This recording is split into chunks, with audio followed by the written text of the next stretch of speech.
Welcome, fellow Toastmasters and guests, to New Beginnings Toastmasters meeting this evening. I'm Lee Walker, the Sergeant at Arms, and move into our first role, the invocation. So, Andrew, who is that this evening? Our invocation is Cleo Robertson. Let's welcome Cleo Robertson.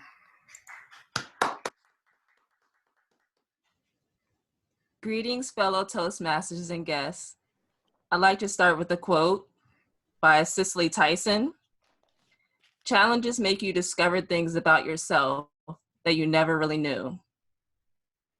May we learn from our current challenges, such as figuring out new ways to work and communicate with one another during this COVID-19 crisis.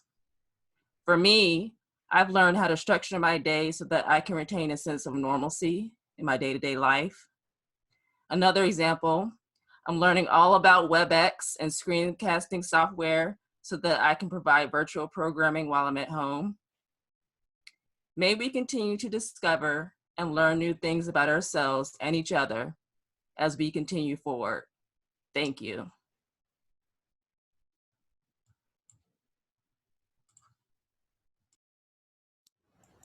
Mr. President, you're on. Okay. Hey, welcome everybody. It's been a minute since you've seen me for a bit, and the same with you guys. Hopefully, not hopefully, we are going to have a great night, honestly, and I'm glad to see that there is a lot of guests here, some that I do recognize, some that I don't. There's a bunch of familiar faces. At first, I'd like, with the help of Andrew, to unmute some of these guests so I can briefly welcome them and have them talk about like where they came from. Bryant, would you mind introducing yourself? Yeah, so I've been pretty much a nomad all my life. I was born in Jersey, lived in Carolina, lived all my life in South Florida, down in Palm Beach. Ended up joining the Navy and worked with Mr. John Paul there for 4 years. So that was a good time in Mississippi. But now I live in Georgia. I just moved away from Atlanta. Now I live in a little small town called Villa Rica out in the backwoods. I still don't know why I moved out here, but I live out here now. Trying to fight my way every single morning through these carpenter bees that are just happening to be hoarding these trees around my house. But for a long time, I wasn't a public speaker whatsoever. Growing up, you probably could tell now, but I had a speech impediment.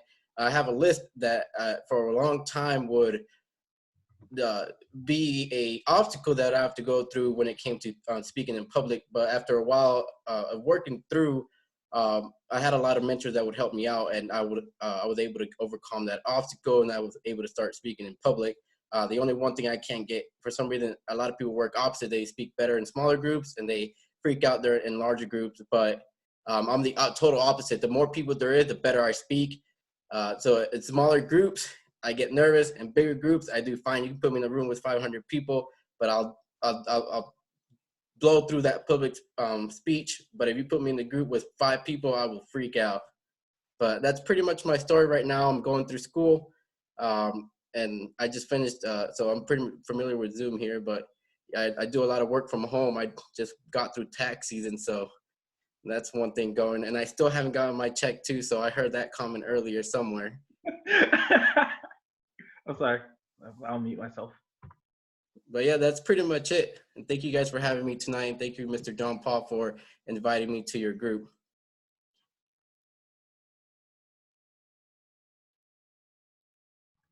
So thank you, Brian. Fun fact, he was one of my first roommates that I had back in the military. And we'd have a ton of prank wars before we even go to work. So then it was always fun being around him. The next person that I see that is unfamiliar to me is Mr. Charles. I'd like to welcome you, and would you care to talk about yourself? Sure, absolutely. I was invited by David to be an evaluator here. Originally, I came out to the New Beginnings group for the practice session that you had for the competition back in the end of February, I think, beginning of March. And he invited me out to help evaluate today. I'm a member of the Morgan Martin Club that meets on the second and fourth Tuesdays over in Town Center. And I've been a member of Toastmasters since April 1st, 2017. It's an easy date to remember. And yeah, so here I am.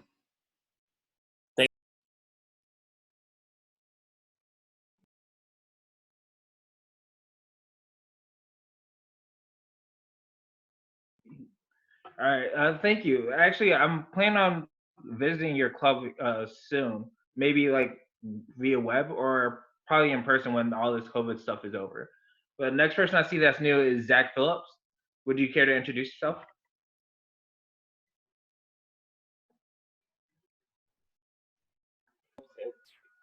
Oh, my name is Zach Phillips. I've lived in Virginia Beach about 2 years now. Originally, I'm from Ohio, and then I moved to North Carolina and lived there for about a year. And now I've been up here. I'm very close to a really good friend of mine, like within walking distance. I went to Toastmasters once, about probably a year ago, and it wasn't really a good fit for me. But I really already see that this club is going to fit much better. Yeah, like right now I'm a furloughed bartender. Right now I'm a furloughed bartender, and but I do have my insurance license, like life and health insurance, and so I'm contracted with a company. Well, not contracted, but I'm in 1099 for a company called Equus Financial, and I'm just trying to, improve my social skills and, talk to strangers more and interact with them, to sell them or, just anything, just in general. I need more friends around this area, and just anything to do to improve my social skills would be amazing.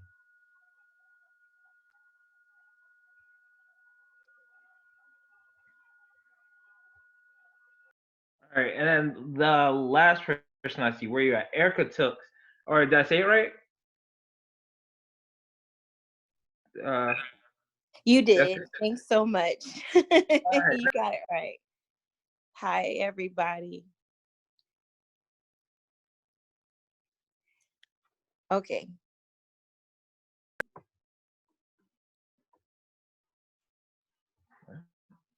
But I hope you were saying introduce myself. My name is Erica. It's actually Erica Took Speller. I was introduced to this particular group through Josh and Andrew, who have become really good friends in a short amount of time.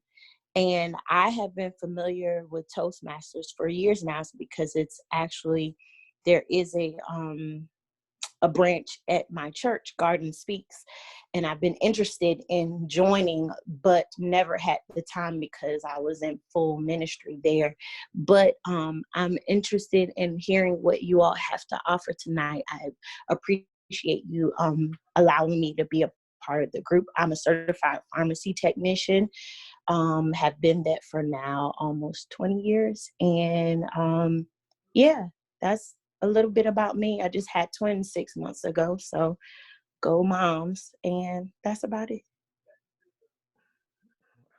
Well, congratulations, Erica. So tonight, lucky for you, we have a great meeting set up with a good amount of speakers and our Toastmaster of the evening, who is an excellent, an amazing person and has a bunch of energy. And I'm going to turn it over to her. And then afterwards, when the meeting's over, I'll do the business meeting the business announcements as usual. But for now, can we all give a warm welcome for Melba Puerto? Hello. Oh my gosh, I'm so excited to see new faces. First and foremost, I'm really excited that I get to be the Toastmaster of the evening tonight. To me, this is such an honor that I was even asked to be the Toastmaster of the evening. So here goes nothing, I guess. First and foremost, welcome all of our new guests here with us tonight. It's a pleasure to have you guys. I hope you guys enjoy and really take a lot from this meeting. I have taken a lot in being a member from it, and to all of our members here. I just hope that we keep growing. That's all I want for all of us. So tonight, to get this ball rolling, there are 3 compartments to this meeting tonight, well, to all of our meetings. but the general structure is our speaker portions, our evaluations, and then one of our greatest parts is our table topics, which who knows, maybe one of our fellow guests might be called on tonight, maybe not, to give a little bit of a speaking and see how you guys do. The theme for us tonight is empowerment. And instead of giving a quote or anything, I was like, what should I do that would be intriguing or interesting for these people to do? So if you guys have a pen and paper in front of you for our activity, I would like for you all to choose 3 words that you feel empower you or would have meaning of empowerment for your future, or that has changed you in some way that has felt empowering to you. I will also participate and we will come back around to it whenever we have our break. So starting off, I'd like to call on our helper roles. Well, I'll turn it over back to our general evaluator to then discuss our helper roles. I'm sorry, that's what it was. Okay, back to our general evaluator, Mr. Jose John Paul. Donna James. Hi, this is Donna James. I'm the general evaluator for this evening. What I want to do at this moment, I'm going to introduce the different helper roles that we have and those individuals that will be filling those said roles. They will provide you a description of what that role entails. So first and foremost, we're going to start with the grammarian, who is Ms. Elizabeth Clare. Robert both said that they wanted to have a little grammar lesson at the beginning of our meetings, and I'm the perfect one to do a grammar lesson because I'm an old English teacher, and I learned my grammar from a very, very also old English teacher. So what is grammar? Grammar is just the way we speak. Excuse me. It's the way we speak. And who gives the rules for grammar? Well, grammar changes, so the rules change. But in the early days, grammar was the way the king spoke, the King of England. And there was a bishop who went into the teaching business for people who wanted to rise up in their social level, so they wanted to speak the way the king spoke. So he created a grammar based on Latin. And Latin, he thought, was the world's most perfect language. But Latin has rules that are quite different from English rules. So the rules that he made for these people who are learning English that then got incorporated into textbooks, and teachers started teaching and punishing people who didn't follow the rules for years and years. And one of the rules has to do with me, myself, and I. In Latin, the word I is the subject, and after a verb, like am, is the subject. But in English, I, after a verb, is me, because it's an object. Give it to me. We don't say give it to I. Or this is me, not this is I. Look at a picture of yourself and you'd say, which one is you? Oh, this one's me. You wouldn't say this one's I. So for years, English teachers were trying to force people to say, this is I. And it didn't work very well, so people got very sick of that kind of grammar. However, people overcorrected, and now they're using the grammar quite differently than the natural grammar. Natural grammar would be to say, this is me, give it to me. The boys and I went to the movies, not the boys and me, or me and my friends. So remember, I am the subject. Me is the object. So give it to me. My friends and I went to the movies.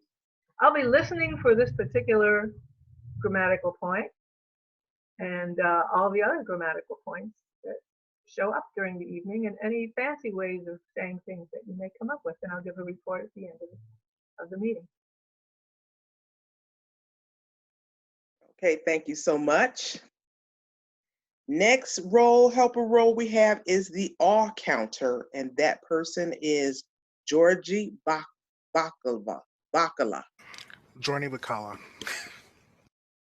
What's the name again? Can you repeat that, Andrew?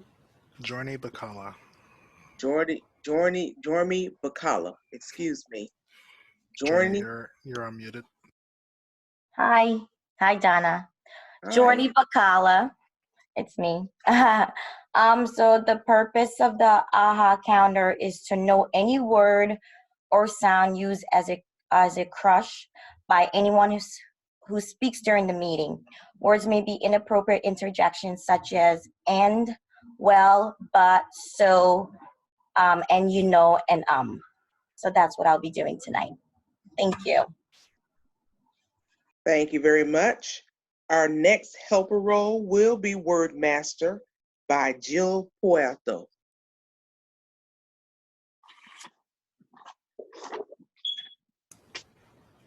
Melby, is Joe with you?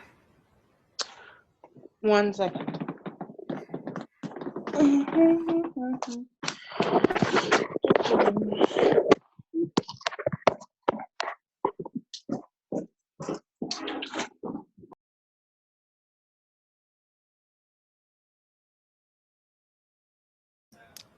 Yeah, we'll come back to that in a minute. We'll move on to the next Listen person. Up. Okay, the next role, helper role, will be Listen Up by Jamard Bossicott.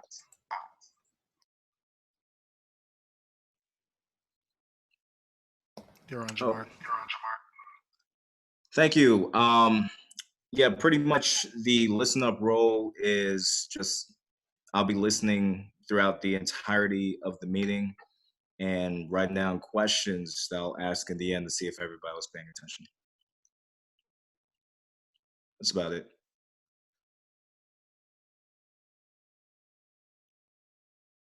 Is our Word Master available now? My mom is actually not available at the moment, so no, she is not present. Michelle Gideon, would you be interested in filling the role of Word Master? Sure. We need a word. I need a word of the day. That is Yes, correct. that's correct. It's coming up.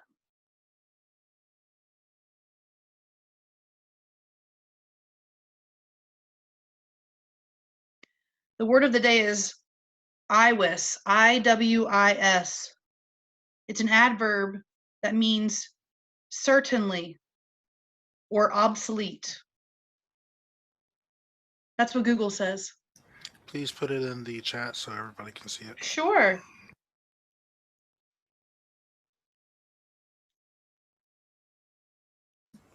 Back to you, Madam Junior Evaluator. Okay, next we have the next helper role, which will be Listen Up by John Roberts. Nope.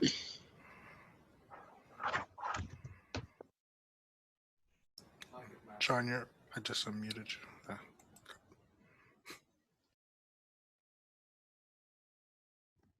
I'm the timer. I'm not the listen up. Oh, excuse me. The timer, excuse me, the helper role next is the timer, John Roberts. Okay. So on our communication journey, we have to learn how to either expand or contract the amount of time we talk in.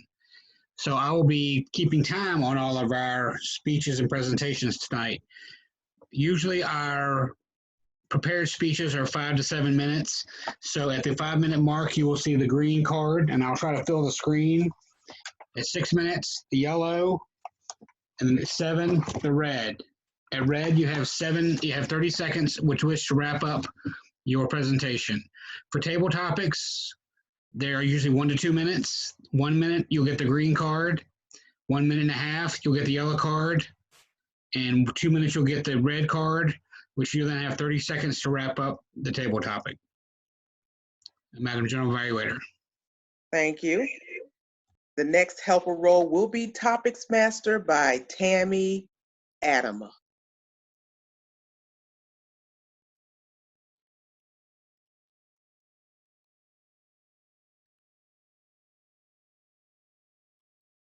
Hello, everyone. I will be your table topics master tonight. And that gives newcomers in particular an opportunity to speak spontaneously. And as John was kind enough to say, you have 1 to 2 minutes. And when you see that green go up, that means you're in the safe zone. Woohoo! Anything after that is a bonus. So yellow, you're coming almost to the end of your time. And red, it's time to cut it off. So I look forward to getting to hear all of you.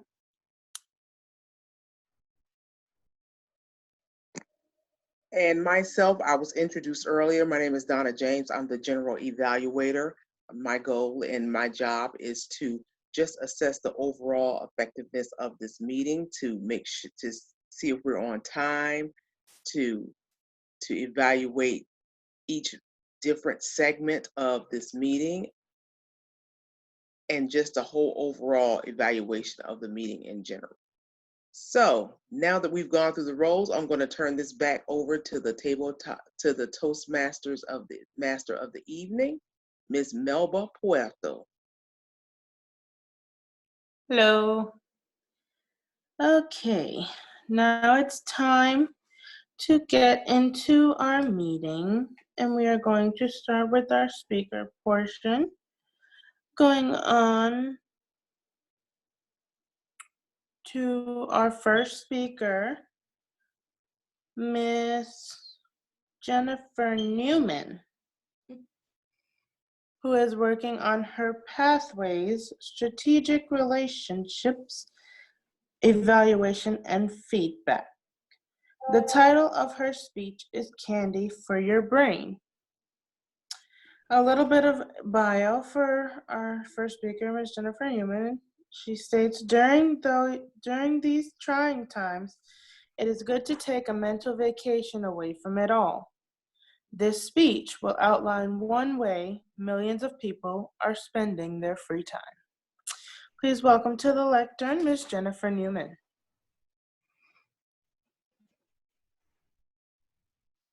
Hello, good evening, everybody. So today I wanted to talk to you about a topic that is a little light, just to get our minds off of everything serious going on right now. And that's just getting away from it all. I named it brain candy. So you might have your own versions of brain candy already, ways that you decide to relax. You're like, where did the time go? So one way I wanted to show you tonight was a social media platform. And some of you may already be using it and some of you may not be. But let me just pull it up, and please bear with me. It's my first time trying to share screens.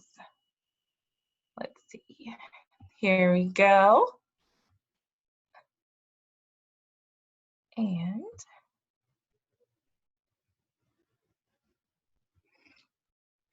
okay, so this platform is called TikTok, and it's basically a bunch of really short videos of people that are doing various things. So here's the first one.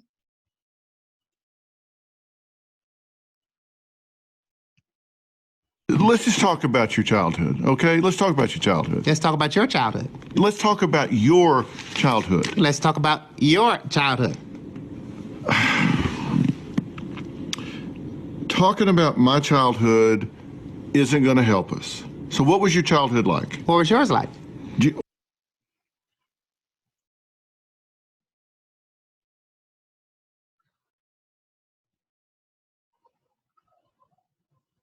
Okay, so that's one example where you have a bunch of people that can lip sync over different scenes that other people have already pre-recorded, if it's your favorite celebrity, whether it was in a movie or already just a popular comedic act.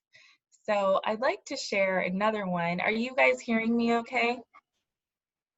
Oh, sorry, I Loud and clear.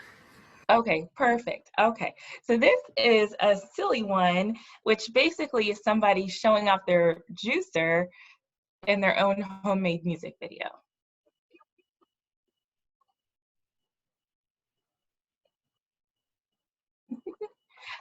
And here's another silly one, which is actually a recipe.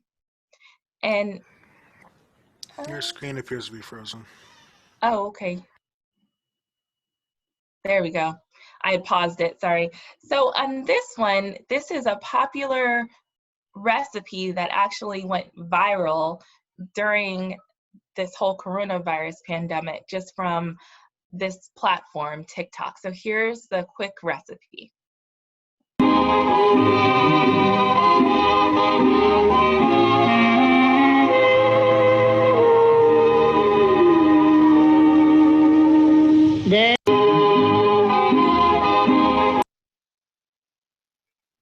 So just from the power of instant coffee, a little sugar and water, you can actually make a coffee foam and then pour that into milk. And all you have to do is blend it till it foams, which doesn't take very long at all.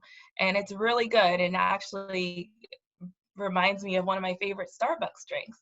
So these are some of the examples of things that I've learned just watching silly internet videos on TikTok. Of course, I can't let you all go without showing one more video, and it has to be either of a cat or a cute little kid. And I'm gonna pick the cute little kid for this one. So one moment.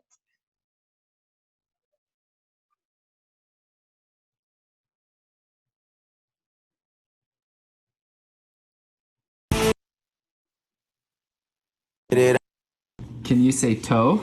Toe, May? May, Toe. toe, Tomato. manamito, Can you say toe? toe. So, so those are just some of the examples of the millions of videos that you can watch on TikTok. It's an endless screen in which you can use your computer or your phone, and after a while you just find yourself scrolling and scrolling and scrolling. So this is one way in which you can have a little brain candy or mental free time away from it all, and maybe even learn something new, like a new recipe. But another thing that you can do is not only be a bystander, but you could be a participant and add your own videos so easily if you just have a phone. You might not even know it, but some of your fellow Toastmasters might be viral TikTokers themselves. Thank you.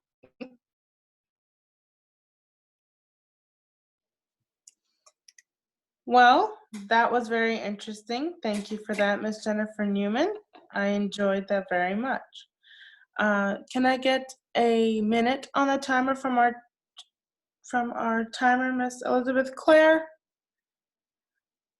That would be John Roberts. Oh, can I get, I'm so sorry. Jeez, I'm jumping myself. Can I get a minute on the timer, Mr. John Roberts? Starting now. Thank you. Within this time, you guys can go ahead and send private messages to our first speaker, listing any nice comments or what you took from her speech, and so forth and foremost until the time is up.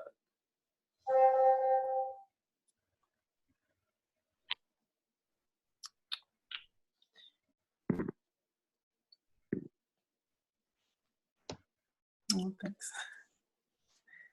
It's nice.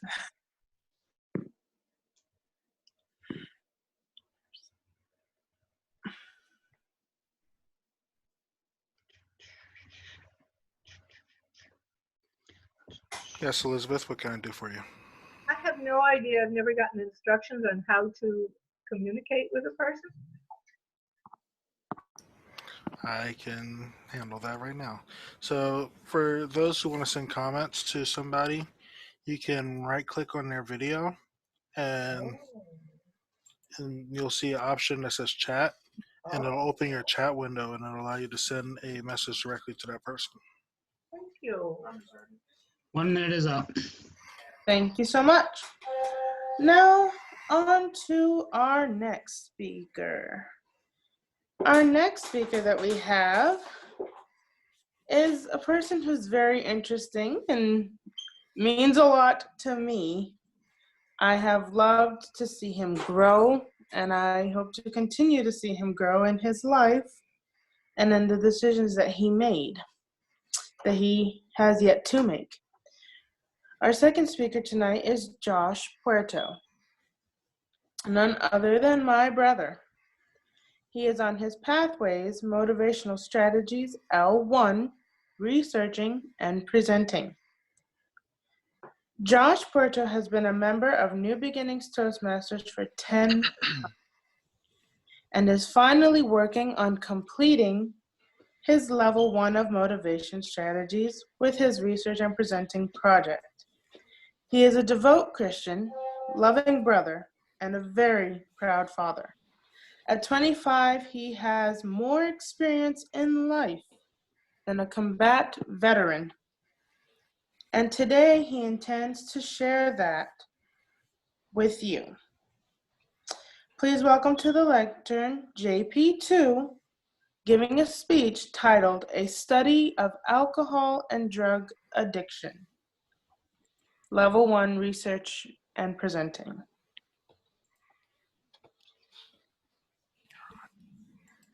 Good afternoon. I want to say a story about a little boy who he grew up knowing a lot about God, but also he went down a path that was very dark. And I would talk to this person and always tell him that, you know, in life, what we do has consequences as well. Give me 1 second. I'm trying to pull up something. I'm sorry, guys. First step. Okay, so let me do my present. So everything, you know, I said starts with something, but this kid that I talked to talked about all the things that he went through in life. And he told me, man, I don't know. I had a loving family and I still decided to do this. And he put drugs and alcohol in his system to make him happy, to make him realize who he really was. And that's weird to say that because you shouldn't have to abuse of things to find out who you really were. But I started researching what people go through, and I found a couple things. So the side effects of excessive drugs and alcohol, weight gain, also, you know, mood changes. And I saw that person go through so many different mood changes that I would cry and I would wonder, why are you doing this to yourself? I remember him telling me his high blood pressure was so high. And I would always say, man, what is the problem that you're going through high blood pressure? He could never give me an answer. But then he said, I want to try to stop doing drugs. And he picked alcohol, the side effects of what alcohol did to him. He went through drowsiness, vomiting, all kind of headaches. I remember just seeing that person just suffer and suffer. And I would wonder, how can somebody put themselves through that? But as time went by, I just kept on realizing that we sometimes don't know what we're doing when we're putting in chemicals into our body. But I want to say something to y'all tonight that is going to be a interesting thing, that these effects and symptoms and the story that I'm telling y'all about is me. I'm speaking on behalf of my journey. I had a loving family and I went through cocaine. I went through a bunch of different drugs that only leave me with memory loss, mood swings, not focusing on what my goals were in life, who I really was. And I really am amazed and happy to have the group that I fell into because they always push me. Yeah, I'm not going to say I'm 100% clean of what I have done, but I have been able to put myself on a smaller dose, not having to over exaggerate what I'm doing every day. When I don't feel like I have somebody to talk to, I do, because I have friends. I have family who love me. And I don't really have to look at, oh, I gotta go drink tonight. I gotta drink a whole bottle to feel happy. No, I realized that I have come to realize, where's it stop? It stopped. I've also come to realize that that young man that I was telling y'all about, that was me, was struggling to realize who I really was. And I've found out now who I really am. Now I can stand up and say, you know what? If I don't want to smoke, I don't have to smoke. If I don't want to drink, I don't have to drink because I don't need it. I'm able to give people a good amount of advice from what I've learned. And I'm 25 years old. Yes, I'm a young guy still. But like my sister said, I went through a journey of intaking substances that wasn't really helping me, but they were damaging me.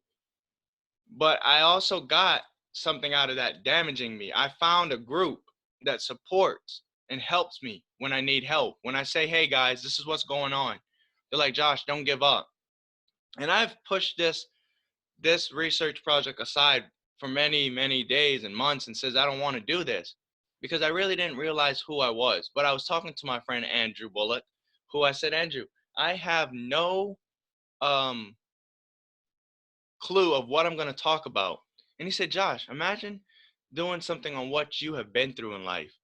And I thought to myself, yep, the symptoms and effects of alcohol and drugs, what I've been through. And you know something? I'm really proud that I could stand up here and tell people what I've went through and now realize that I am somebody who deserves to be happy in life. All the time, you're not going to be happy. Not every day you wake up, you're going to want to do something. But if you tell yourself, I am someone, you're always going to get something done, I believe, because you're always telling yourself, I can do that. Don't ever give yourself negative thoughts. Give yourself positive feedback. Always look for the best out of yourself. Never look for the negativity. I want to say, guys, thank you for letting me tell you what I went through in life. And I hope that what I went through in life, y'all can realize that y'all don't need alcohol and drugs to make you happy. Just believe in yourself and see the special person inside of you. Thank you, everyone. And I pass this back over to the Toastmaster of the evening. It's so inspirational to see how one can take and pick themselves up and just walk that straight and narrow that God wants us all to walk. But aside from that, let's all give him a standing ovation, for he has completed his level 1 with his researching and presentation. Very good. Could I get a minute from our timer, Mr. John Roberts? Pardon now? Within this time, y'all can send private messages to Josh through the chat on however you guys feel in expressing what you took or liked about his speech.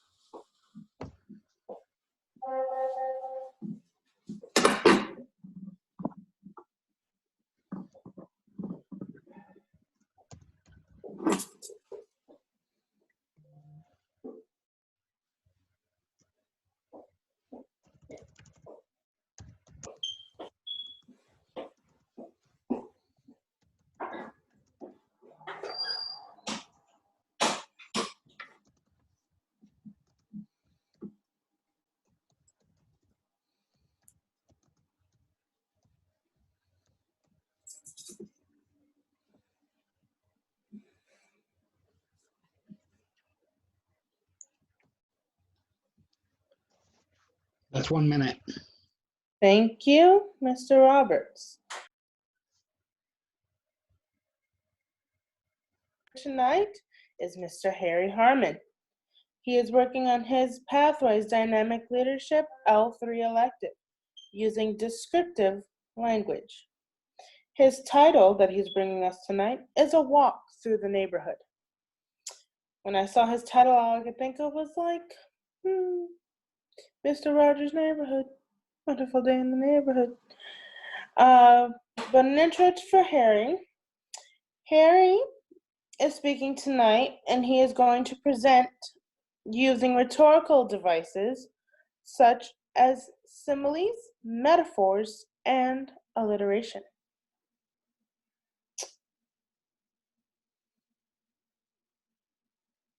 Okay. So here goes nothing. A walk through the neighborhood. This past winter was as cold as ice. But now it's spring and warmer. And now it's time to take a walk. The air is as crisp as apple pie. The sun is as bright as a light bulb.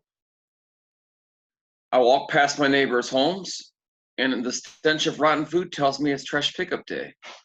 I continue down the neighborhood streets until I realize there was a man blocking my way.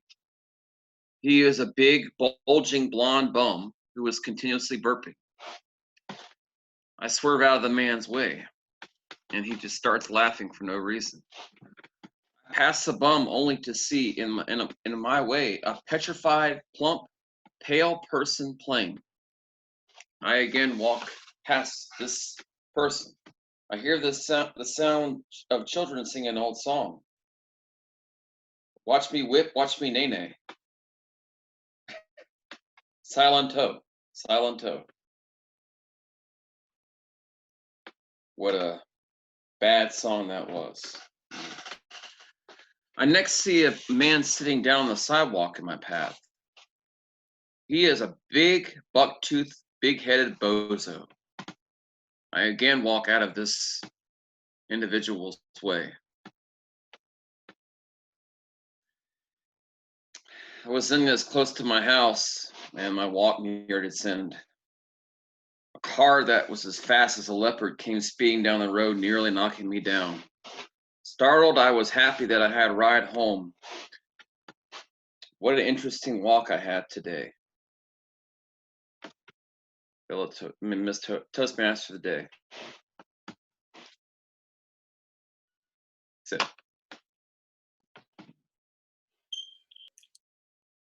Short and sweet, yet very, very, very funny. I think we all enjoyed a good laugh out of that. The Watch Me Whip and Nene was a good song that still is running today, shockingly. But can we go ahead and get a minute from our timer? And Great. anybody feel welcome to share any comments that you have for Mr. Harry Harmon. Thank you, Harry. That was Starting amazing. now.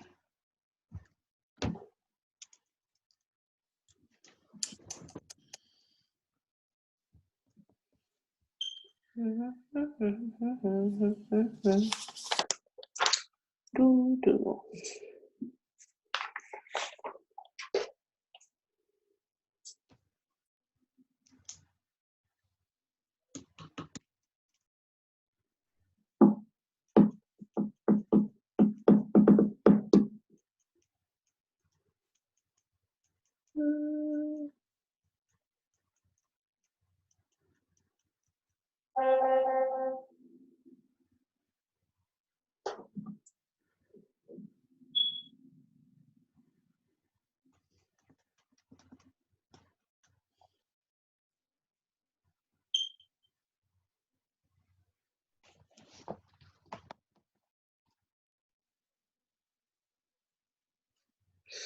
1 minute. Thank you, Mr. Timer. Our next speaker of the night is Mr. Andrew J. Bullock. He is working on Humorously Speaking, project number 2, Leave Them with a Smile. His title is a reflection on things past. Chilling. Overload. Andrew Bullock, our web admin and mentorship coordinator, has been a member of Toastmasters for almost 4 years. Wow. In that time, he has performed many feats, his last achievement being his Advanced Communicator Silver. Today, he is working from his Humorously Speaking manual project to leave them with a smile. Please welcome to the lectern our last.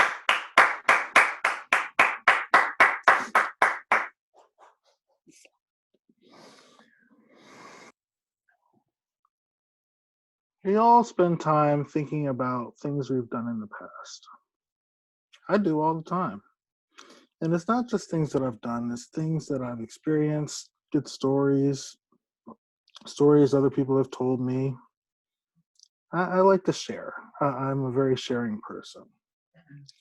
And one of the things I wanted to focus on was some good memories that I've had over my lifetime.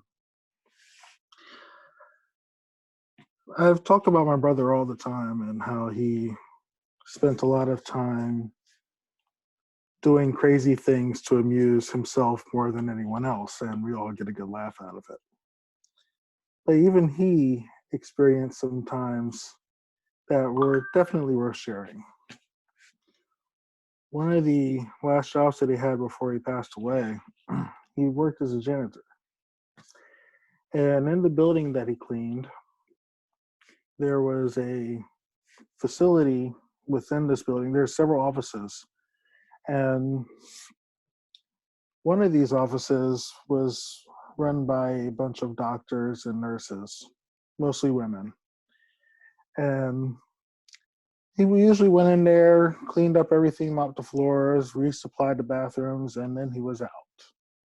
One particular day, he goes in there, and there's a lady sitting there patiently at the reception desk. He was actually late getting there that night. He didn't even get in there until about 9 o'clock that evening. Usually he shows up around 5. She had been sitting there waiting patiently to inform him that when he installs the toilet paper, under, not over. Now, I just want to remind you, she was supposed to be out of the building at 5 o'clock. She waited until 9 when my brother showed up to tell him to always install the toilet paper under instead of over. Who does that? It's great, right? I mean, someone was that concerned with the orientation of their toilet paper that they waited 4 hours for my brother to show up to let him know. Under, not over. And that was just one of the greatest stories. Another thing that happened to my brother is he actually lost one of his jobs because, and I kid you not, he left the job to sell some weed. He left his main job to go on a sale. And his boss was still at his job, and he was waiting for him when he came back. So when he got fired, he came over to my place. I said, "Oh, so we're going into full-time sales, huh?" And he's like, yeah. So I told him straight up, your new nickname is full-time. And to put a topping on that, he and I were on the same Verizon plan. So I logged into my Verizon account and I changed his caller ID for when he called other people who didn't have his number saved in the phone. It said full-time every time he called somebody. And every time he called my phone, the call announcer would say, call from full-time. And his ringtone, Because I Got High by Afro Man. And this was just something that drove my brother insane every time he called my phone. Because he knew that it was playing. And he knew that his phone said, incoming call from full-time. That was his new life. He was full-time from here on out. And there was nothing he could do to change it. With my brother gone, I always have to remember these happy times because I always need a reason to smile. You know, it's not easy losing someone that you love, but every now and then I scroll through my phone and I see his name there with all his phone numbers because he went through a lot of phone numbers, dodging girlfriends and other drama that he didn't need to get into. And I couldn't help but think, man, I miss hearing that song. wish you would call me just so I can hear, because I got high, because I got high, because I got high. Miss my brother, but when I reflect on all the good things that happen, the pain isn't so bad, knowing that he's not here to be here for me and for his daughter and his mother. But spirit is always there. And I always will keep that in mind as something past, but never forgotten. Madam Toastmaster. Wow. Very touching. Very touching. That hit right here. That hit hard. It is hard when you lose somebody. It's never easy. Good song choice. But I think I can't make an analogy in regards to the same thing, but I am a full-time worker, if that counts. Yeah. But it is hard to lose somebody. So I do feel you on that aspect. Beautiful speech. Can we get a minute, Mr. Timer? And let Starting now. those comments flow into Mr. Andrews' software privately.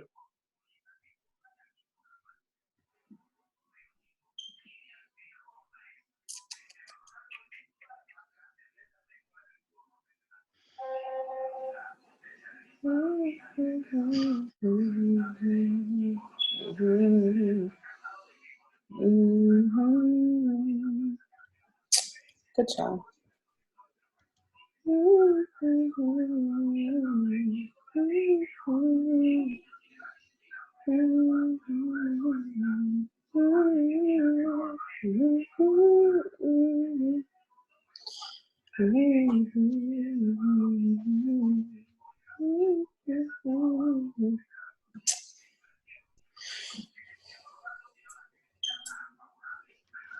It's 1 minute. Thank you. All right, guys, coming to an end, but not totally. For our last speaker tonight, we have somebody who can, it's funny. All of y'all make me laugh, but this one just really touches that soft spot to really make you laugh with that ugly laugh. Tonight we have speaking Mr. Robert Riggs. He is speaking from his Pathways Effective Coaching Level 3 elective. Prepare for an interview. And his title tonight is The Next Step in a Long Journey. So our final speaker is practicing his interview skills by prepping for his next role. At least he hopes. Some consider area director position as servant leaders that assist clubs and consider it as time served during their Toastmasters journey. Maybe the next 5 to 7 minutes with his interviewer, special guest star Mr. Michael Doyle, will provide a little more clarity to what you believe the role entails. Please welcome to the lectern, the Energizer Bunny. Thank you, everybody. I am doing a level 3 level 3 project where I actually get to practice an interview experience. And what's interesting about this is I get to pick the topic that I get to interview, whether I'm saying I'm a specialist in whatever, or whether I'm saying I'm actually interviewing for a position. So I wanted to reach out to Michael Doyle, our current Area 51 director. It's not in our area, but he's somebody who I know personally has come to our club a few times. And I wanted him to interview me potentially on what this would be and what an area director would do, and if I have a potential interest, how I could help the district as an area director. And so with that being said, I'd like to pass it over to Mr. Michael Doyle to start this thing off. All right. Well, thank you, Robert. Most of the time here when we talk about leadership positions, the focus is going to be a lot on leadership. that may be a little bit more different than what most people are expecting with a job interview, or at least from my experience, that's how the job interviews I've had as a regular line employee differed from when I had went up and stepped into management. And the same thing kind of goes from my experience for the area director role. So the questions and the style of the questions that you get change.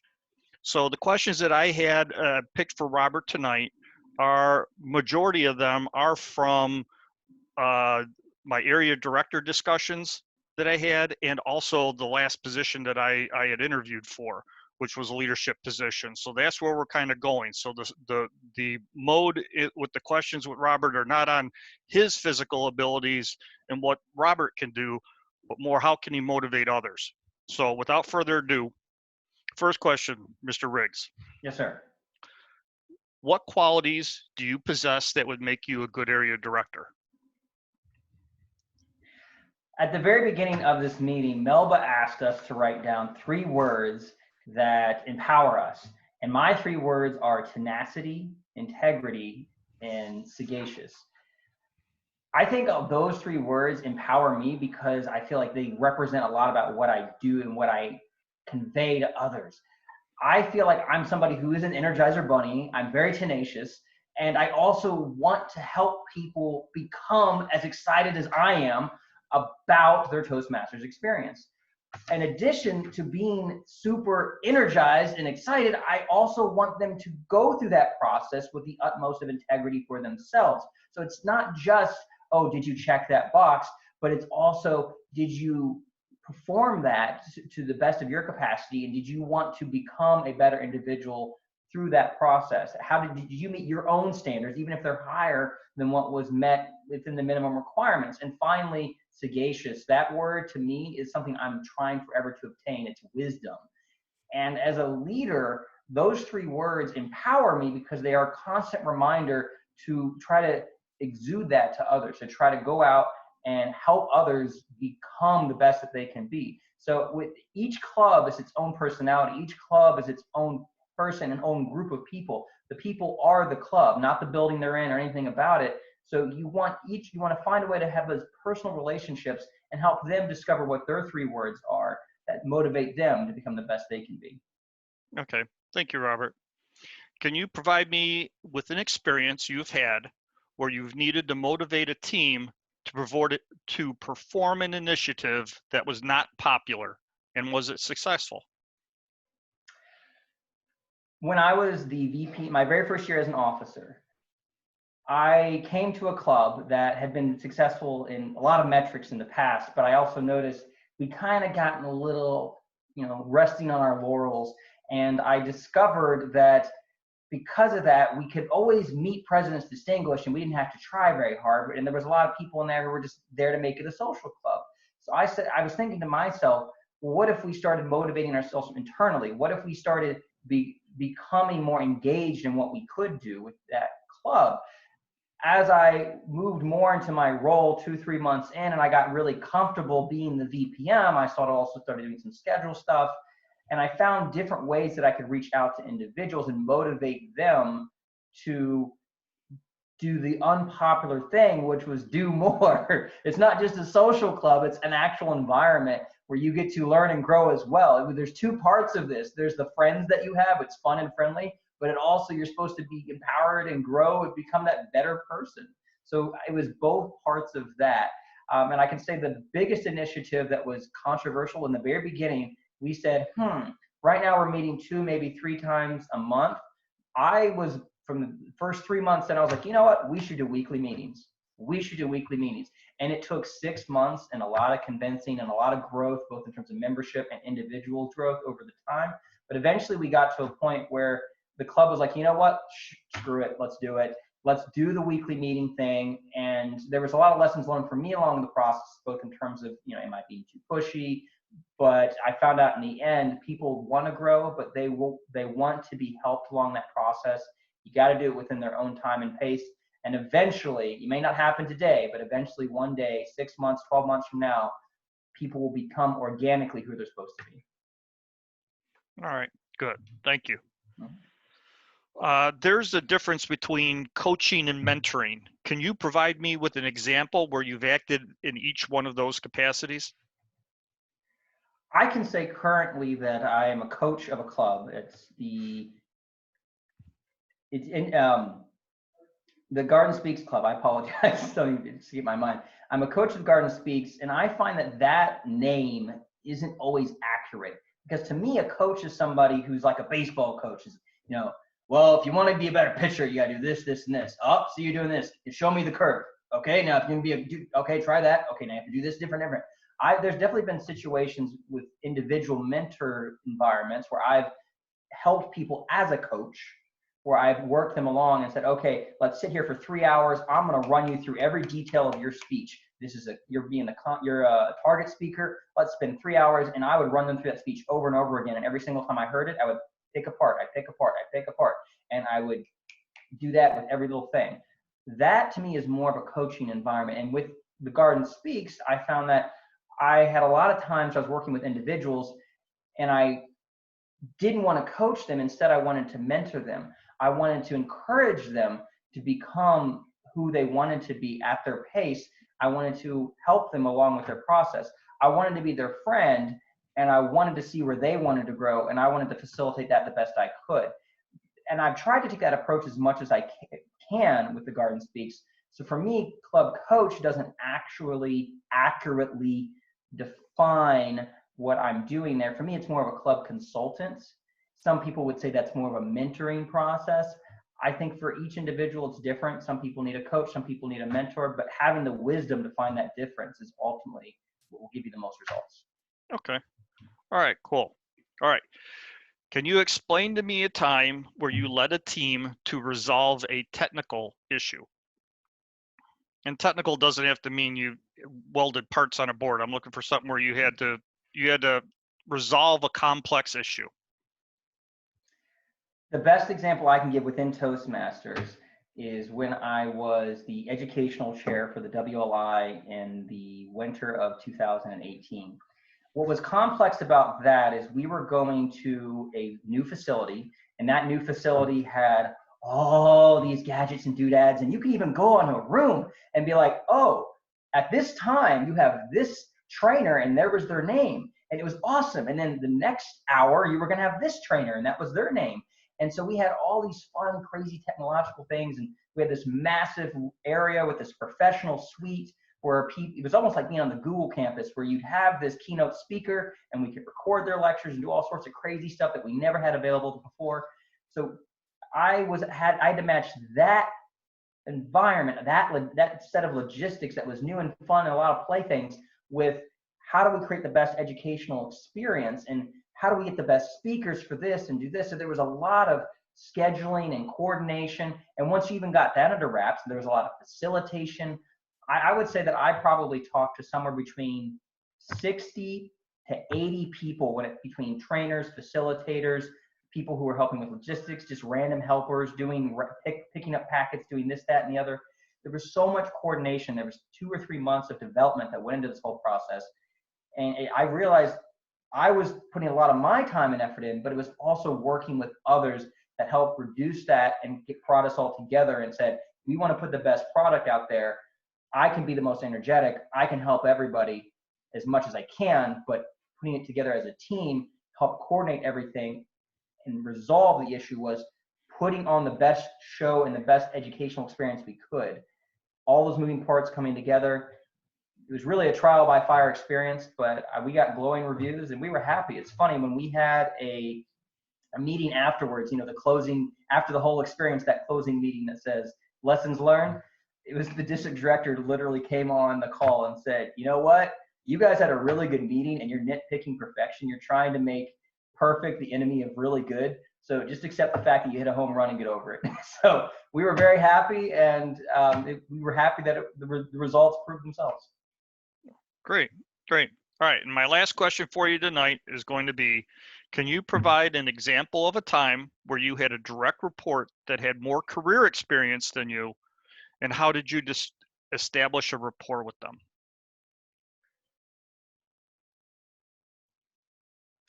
The best example I can give to that is working with contractors at my current job. I work as a model risk governance manager, and that basically means that I get to coordinate a lot. It means that I get to say, okay, well, here's an executive director, here's an executive of this, or here's the chief financial officer of the entire bank, a bank with thousands and thousands of members, and I'm talking to like one of the top head honchos all the time. So I have these people that I work with or work with our department, and I have to constantly coordinate with them. Well, I have people who come in and help us. You call them contractors, and a lot of times I'm facilitating their experience. I'm bringing them in, and technically I'm kind of like their direct report.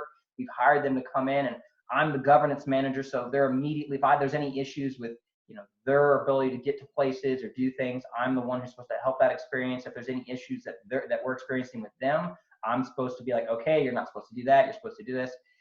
All of these people are infinitely, that I've worked with, almost all of them are infinitely more skilled and more experienced in validation, infinitely more experienced in things that I'm doing currently. But they've worked at a bank or worked somewhere and done a lot of these things, and then they've gone out and realized, okay, my skill set's high enough, I can price myself out to all these different environments. And I found that working with those kinds of people, number one, you can't BS them. You have to be able to just lay it out up front and say, okay, what can I do to help you? It's like you're the second lieutenant who's coming in to lead a platoon, and you've got a sergeant or a staff sergeant here. You need to realize that technically you're their officer, but in reality, they're the one who kind of knows the background, knows the experience. So you can't have any arrogance in that situation. You have to be willing to say, okay, technically I'm here, but what can I do to help you do your best? What can I do to facilitate your job, what you want to do? And if there is somewhere where maybe I have a little more experience than you do, maybe we can talk about it, but I'm not going to focus on that. I'm going to focus on helping you do what you need to do as best I can. And that's the best I can do for you. All right. Well, thank you, Robert. I appreciate your time that you've given us. And now back to you, Madam Toastmaster. Incredible job, Rob. Incredible job, Energizer Bunny. I am impressed. You have given me a new perspective on how to approach myself if there ever comes a time that I have to have an interview. It'll make me use my intellectual capabilities to widen up and figure out how to reach that point to be what the employer is looking for. Also, your word tenacity stuck out to me. I feel we should all be tenacious, not so to do what we have to do, to have that excitement to get up and make a new day better than the last. And to prove, not to somebody else, but to prove it to ourselves that we are able and capable to do everything that we set our minds to. Mr. John Roberts, can I get a minute on the timer? Starting Everybody now. Take their time and send your comments forth to Mr. Rob Riggs. Starting now.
That's 1 minute.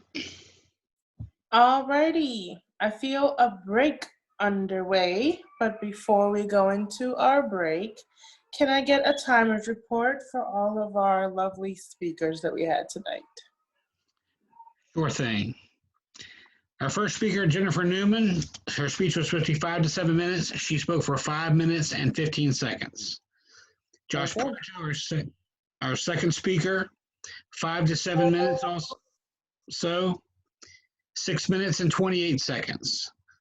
Harry Harmon, 5 to 7 minutes, spoke for 1 minute and 39 seconds. Andrew Bullock, 5 to 7 minutes, spoke for 5 minutes and 10 seconds. And Robert Riggs, 5 to 7 minutes, spoke for 11 minutes and 12 seconds. Well, to those speakers of ours who qualified, congratulations. But I would love a round of applause for all of us, for all of our speakers, for each had a very resounding message. Very good. Okay, so I'm calling for an 8-minute break. Is that okay with everybody? Yeah, that's fine. Approximately around 8:16, we'll be back. We'll be back to jump in and keep this meeting rolling. Please submit your votes for best speaker to New Beginnings. Oh yes, thanks. I was getting to that. Beat me to it. Yeah, our qualifying speakers are Joshua Puerto, Jennifer Newman, and Andrew Bullock. Mm-hmm. New Beginnings Toastmasters Club, come back to order. At this time, we're going to have John Roberts do our educational session. We skipped that from the earlier portion of our meeting, so let's welcome John Roberts.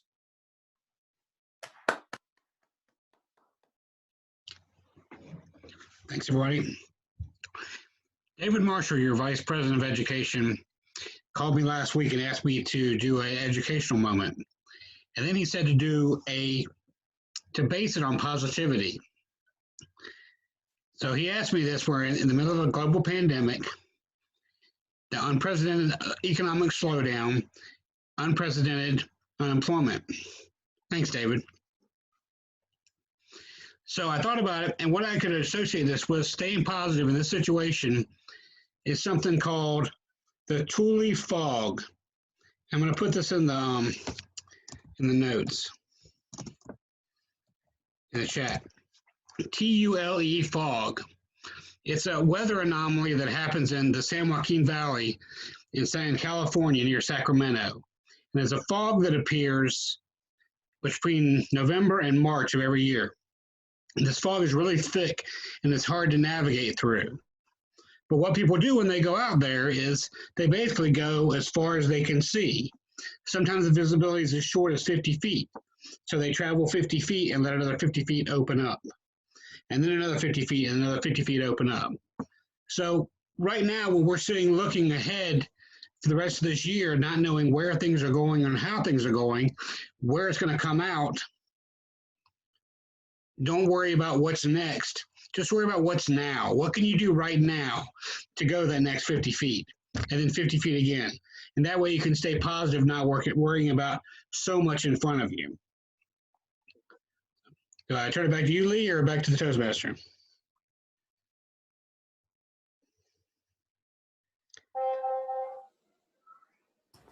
All right, Toastmaster, Okay. you can email the. Hello. Welcome back, everybody. Thank you, Mr. John Roberts. That was incredible. It took a lot of mental process, but it was worth it. It was worth it. Now we're going to jump into our evaluations portion of our meeting. Evaluations. First up, evaluating our first speaker, Ms. Jennifer Newman, is the wonderful, bubbly, personality-filled, well, I think she's wonderful. I'm sure everybody would agree, Ms. Dorothy Ware. Hello, everyone. Jennifer Newman did her second speech of the second speech of her first speech. And the second speech is to take the evaluation that was given to you on your first speech and use it to improve your second speech. The title of her speech, I'm a little confused. I thought it was said it was candy for your brain, and then she said brain candy. The whole purpose of what she was talking about is giving us something to think about because of our crisis right now. Now, what she excelled in, and I'm going to give her a bigger evaluation, which she will use herself, but I'm just going to highlight some of the things. She excelled at the use of the audio visuals. She also excelled at such a nice smile, great presence. She enunciates very well. So she excels at all of those things.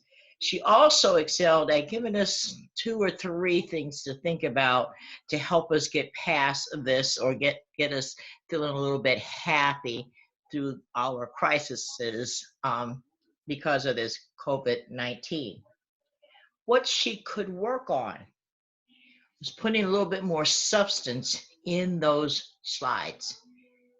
I don't know TikTok. And I heard for the first time, I think it's using someone else's voice or using what we call pantomiming, I don't know. But a little bit more for those people like me who might be a little challenged. So for those slides, just put a little more substance so we can hear you, Jennifer, tell us about everything. She was challenged in the last evaluation to use more vocal variety. And I'm going to challenge her again. Even though you smiled and you told us about a few things, if you had to put some substance in some of those slides, you could have used your vocal variety a little bit better. And those would have been, when you were saying, when the first one, TikTok, and she's using a man's voice, you might have been able to just mimic that a little bit and give us a little vocal variety and help us a little bit that way. And what I want to challenge her to do is, again, to work on your vocal variety, put a little bit more substance in your speech so we can hear you and not just the slides. You were very enthusiastic about this speech. I couldn't tell about your gestures because you were doing slides. So to sum it up, I challenge you to continue to work on your vocal variety. If you're going to use slides, put a little bit of substance in it, talk about it a little bit more. And all in all, you did a wonderful job, and I'll have your evaluation to you in a very short period of time. Thank you.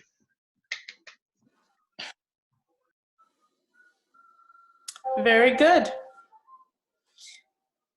On to our next evaluator, evaluating Mr. Joshua Puerto's speech, is none other than David Marshall.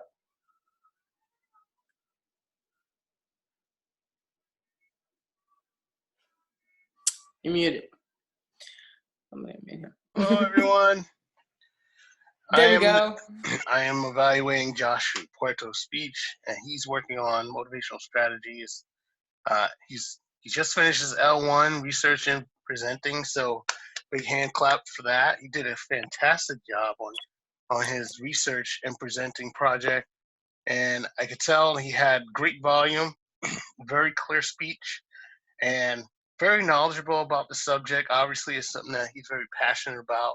He cares for himself and he cares for others, and I think that showed through his speech that he really wanted to get his point across so that someone gets the point and really helps themselves get out of any issues that they're having. His speech had really good structure, and he had an intro, a body, a little bit of suspense there because I didn't know who he was talking about in the beginning. I thought he was talking about a friend, and like, who's he? He's very suspicious, and it drew me in. Like, who is he talking about? And he must really love this person. And then about 3/4 through his speech, he revealed that he was talking about himself, which really, to me, drew me in even further, because then he made himself very aware of his speech. So I think that was a great thing to do, and very, very smart thing to do to draw the crowd in. I would challenge you to work on your speech, even though I could hear you clearly. I think you need a little bit more voice inflection, a little more voice variety, because to me it seemed like your speech was very monotone, like you kind of talk like this the whole time, and there was no vocal variety. So I think just working on vocal variety really give that much more punch to your speech. And another thing is that you didn't look at the camera the whole time and understand that you might have been using a presentation, a PowerPoint, but you're just kind of like over here the whole time. What you might want to do is try to kind of glance because there's still an element of eye contact. So maybe split your screen or position your phone in such a way that you can still give eye contact to the audience, which you still have an audience even though we're on Zoom. So that's something you might want to work on. I'm going to challenge you to practice your voice inflection and glance at the group from time to time. Even though you do a presentation, you're going to want to glance at the group and still keep that element of eye contact. Back to you, Miss Toastmaster. Thank you, Mr. David Marshall. That was great. On to our next evaluator. It is Mr. Josier Jean-Paul. Evaluating Harry Harmon. Okay. All right. Thank you. Can everybody still see me? All right. For Harry's speech, A Walk Through the Neighborhood, he was working on his dynamic leadership and working towards his L3, something I'm currently working on as well. The purpose of this project is for the member to practice writing a speech with emphasis on adding language and increased interest and impact. And for his project details, it also encourages more descriptive languages, more similes, as well as metaphors into his speech, and more vivid, as well as an increase in vivid descriptions. Now, Harry's speech, what I liked about it was very descriptive. What I tried to incorporate was something I learned in Vincent Liu's advanced club, which was closing my eyes and trying to imagine what he was saying so I could understand his project. But at one point when I would have my eyes open, I would also notice that Harry would not really be looking at the screen much. So then, although Harry, you used a lot of descriptive words, which was amazing, and you just excelled at using similes here and there, like with your car coming as fast as a cheetah, you made me see that bum that was moving towards you and you swerved away from him. A lot of descriptive words. Still trying to incorporate your body into it, or it's still and just help us actually be in the scenario with you, if that makes sense. What I also liked about Harry's speech was he did use a lot of similes, as well as he did have a good amount of metaphors as well. Harry could, what I would challenge Harry to do is to, again, engage more with the audience, to, how do I put it? It's I guess just engage us more with the body language. But besides that, I see that you stuck to your speech through and through, even with the time. So then I'm happy with what I've heard, and it was very amazing. Even the little Silent Toe reference here and there, it actually engaged everybody else and kept our interest, which was part of your project. So congrats again, Harry. Madam Toastmaster. Thank you, Jose Jean-Paul. Very good tips and pointers to Harry. Diving deeper into this empowered-filled night, our next evaluator is Mr. Charles Hartman, and he will be evaluating Mr. Andrew Bullock's speech. Well, hello, everyone. I'm not seeing myself here. Am I live or am I Memorex? That's an old joke for all the old people, live or Memorex. Sorry about that. Oh. Andrew, I really enjoyed your speech. I can't see myself full screen. I see John. Oh, it says I pinned his video. I apologize. Let me get that sorted out. On the other hand, I'll know exactly when the time runs out if I leave that there, won't I? Okay. There we go. I hope. So I really enjoyed your speech, Andrew. I felt it was a funny personal speech. It was a very personal speech. There was a lot of pain that went along with that story that you have taken and changed into something that you could share in a positive way about your brother. And those lessons are tough to learn all across the board. So to be able to walk away from something like that with something positive is really a really good thing to do. Now, there are a couple of things that I would like to make a note of. I want to talk about a couple of things that I liked. Your mood throughout the speech was very jovial. That was the word that came to my mind. It's like you were really happy to be here and happy to share this. And I think that's great. That certainly can come across in how you present the information that you're sharing with your audience.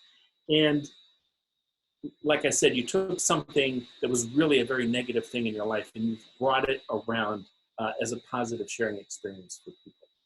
Now, I do want to talk about the things that I think need improvement. And this is actually my first Zoom meeting. And I think this will go across the board for a lot of things. I am a visual person. I create portraits for a living. So one of the things that I've noticed a lot here is the position of the camera and the lighting on everybody, including as a speaker. And that's a really, really big challenge. So I should have taken a little quick snapshot of this. My computer camera is actually above my eyes. It's above my head. And I'm not sitting right in front of the laptop. And because I'm back a little bit further, I now have the ability to use my hands and body movement to help accentuate what it is that I'm trying to say to people. I'm going to have to get a flag from somebody because John's disappeared out of my frame, so I don't know where I am time-wise. The other thing that is really important is to have lighting in the room. You would preferably like to have more light in front of you than is behind you. Certainly having these backgrounds is kind of fun, but if you have more light on your face, it's going to really help people to connect with you. And when you're talking to the camera, you really want to be looking at the camera. I'm sitting here almost 3 feet away from the camera, and right this second I'm looking at the little dot. My eyes are right on the little dot beside the camera in my screen. But if I look slightly to the right over at the top of the film strip of people over here, I no longer am connecting with you, the viewer of this image. So it's really important to learn how to ignore the stuff on the side to stay focused on that camera. That's going to help you connect with people. And since we're typically presenting in an environment where there are people around and we have that positive energy, it's a real challenge to get that connection with your audience. You also have to exaggerate your movements. So these are some technical things, not only for you, Andrew, but for everybody. Bring in more light from the front. Elevate your camera. Get it up above so we're not looking up your nostrils, because ain't nobody want to see that, okay? It also hides the chins. And I got plenty of them, but keeping the camera up like this, above, a little bit above my eye level, helps to reduce that dramatically. And then sit back a little bit further from the computer. That will give you the ability to use your hands and get a little more body language that would completely otherwise disappear when you move forward. Excellent speech. Under these circumstances, it's certainly a challenge. Thank you for your time. Madam Toastmaster, back to you. Very good. Very good. That was awesome. Lastly, we have Mr. Hans-Peter Yule-Hidley, who is going to be evaluating Mr. Robert Riggs' speech. On to you, Peter. Hans. Thank you, Madam Toastmasters, fellow Toastmasters, and honored guests. I get a phone call this afternoon at 4 o'clock from Robert Riggs about evaluating him in an interview as an area director. And I'm like, do you really want me to do this, Robert?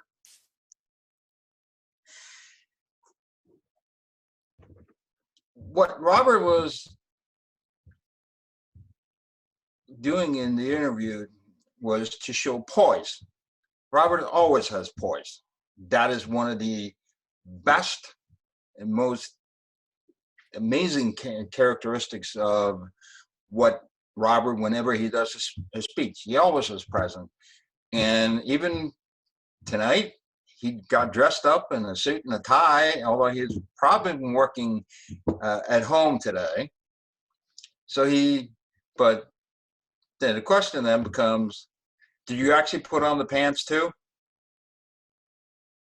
Exactly. That's what I thought. The second was to be concise. Robert might answer your question, but it's not necessarily very concise in the sense that he has problem with this thing called time limits. That has always been Robert's enemy. And then recover from ineffective answers. Well, the problem with that is that he's very rarely ineffective. He did a great job with the interview. I have a couple things I would like to mention.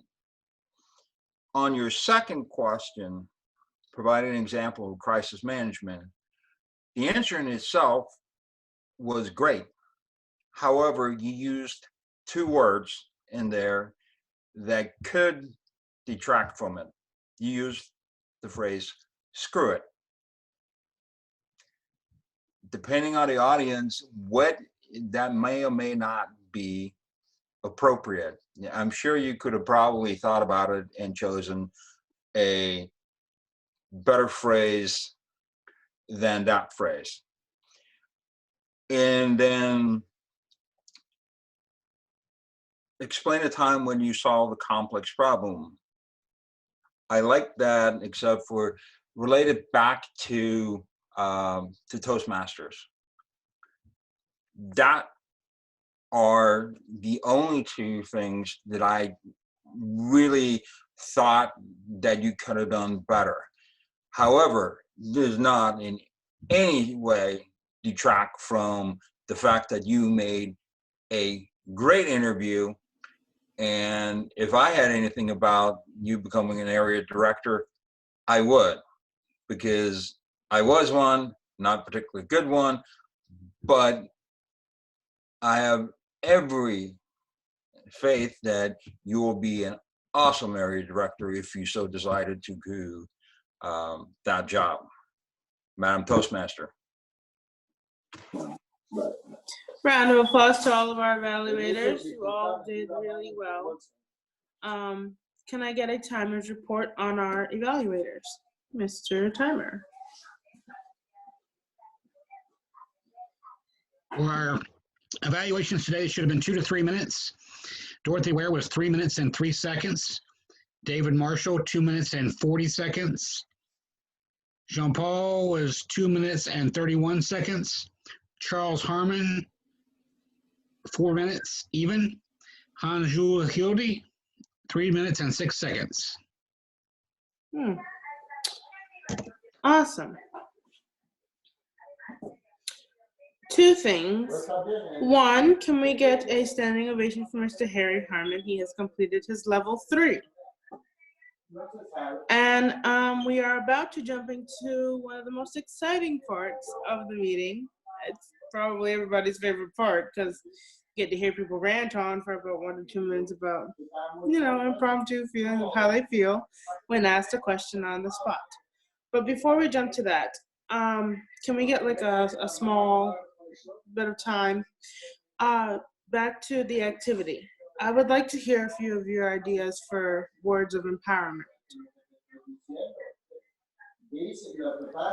3 words. Please raise your hand if you. I'm sorry? My 3 words was courageous. Always willing to learn new things. I'm sorry, I couldn't quite hear. Say courageous. What was your other word? Improvement. One more. Always willing to improve. And probably my last word, I would say finishing in a timely manner, being able to be on time. So persistence.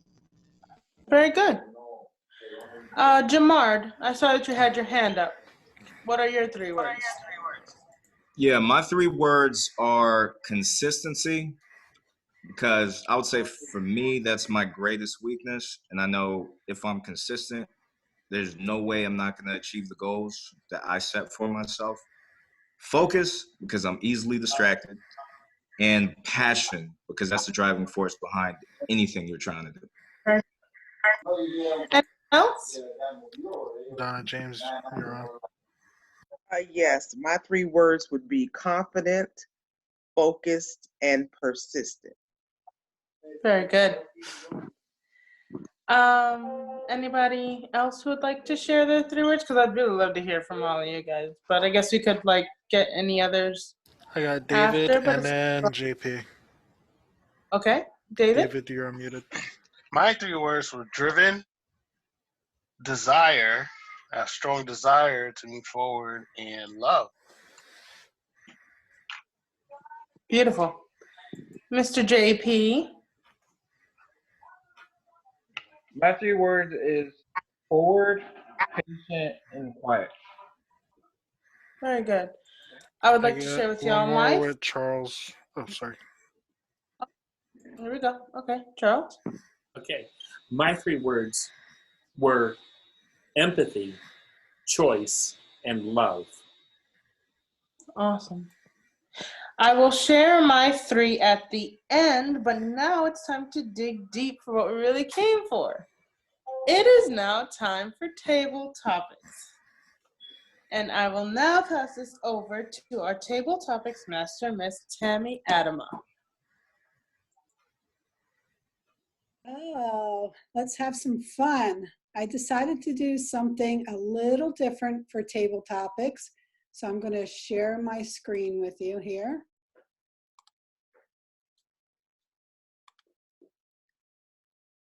All right.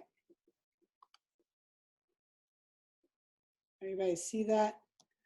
Okay, so we do have some guests. Bryant, how would you feel about doing the first scenario?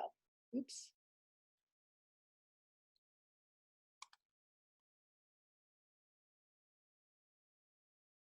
Can we hear him? Yeah, no. Yeah, sure. I wouldn't mind.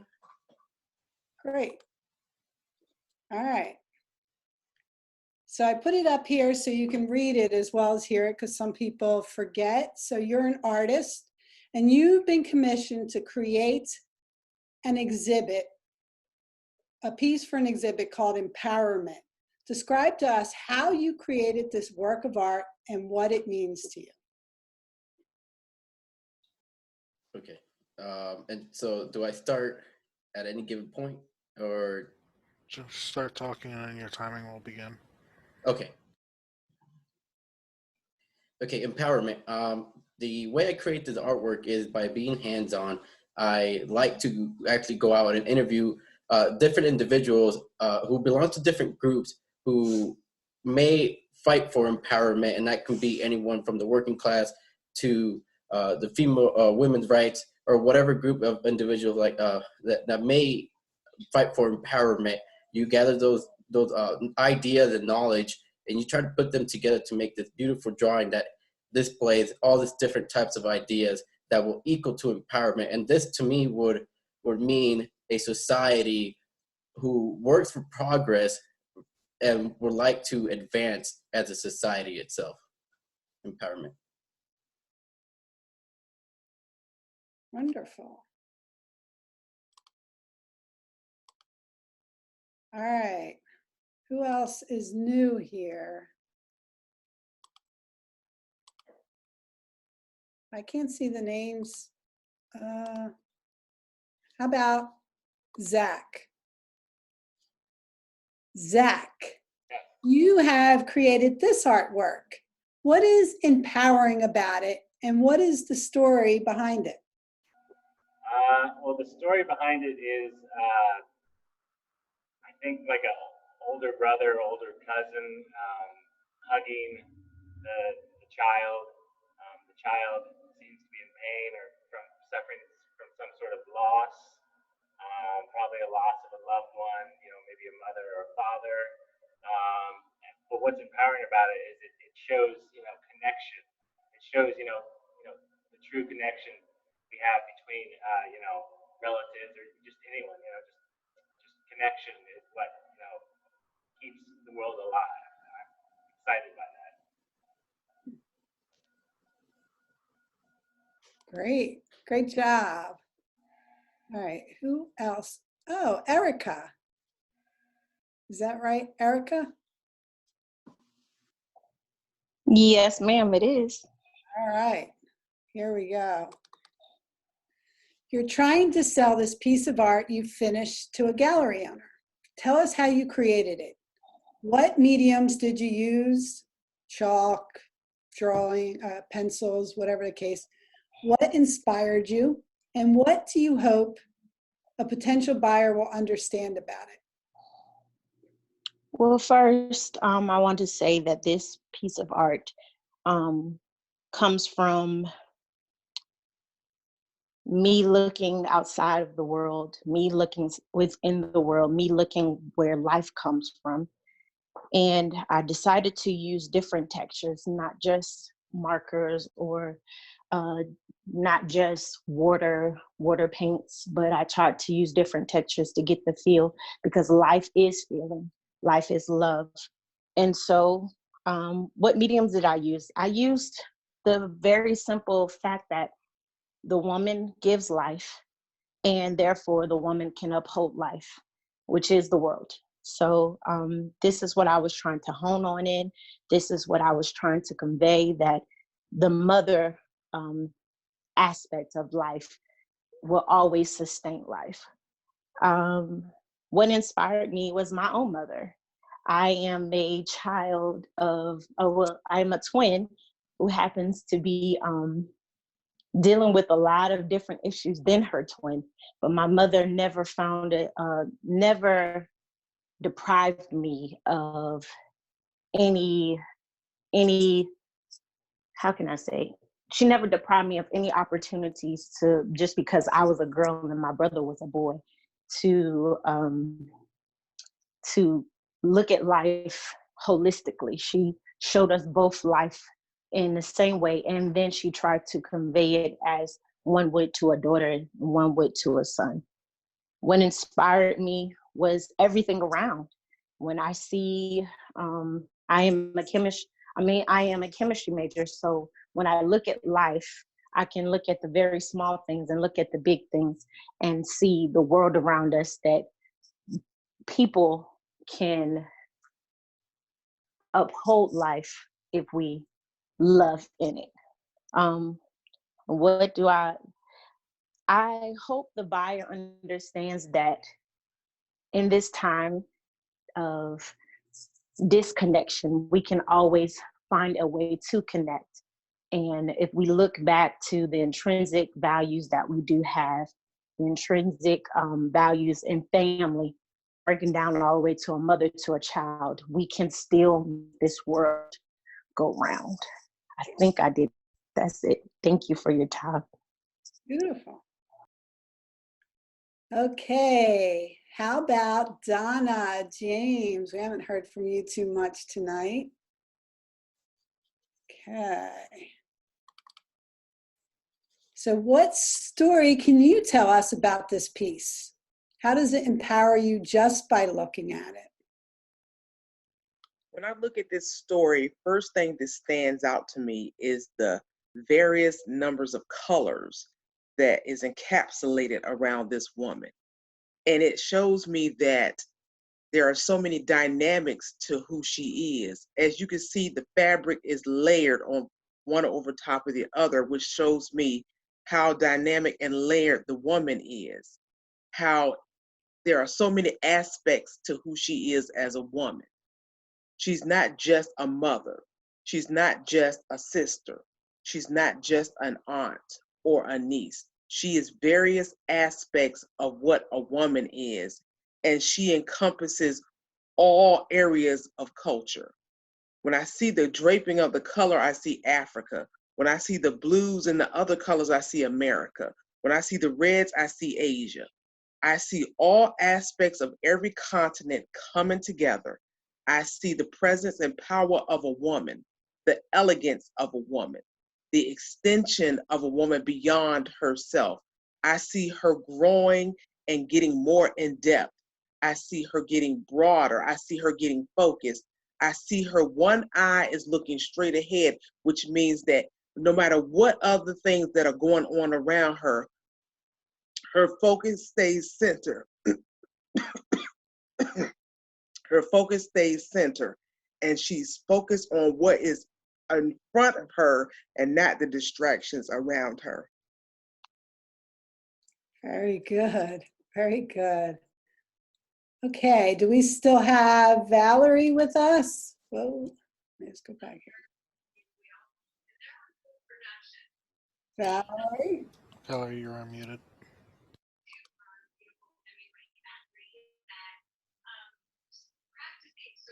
Are you there, Valerie? All right, well, let's try Journey. We haven't heard from Journey tonight.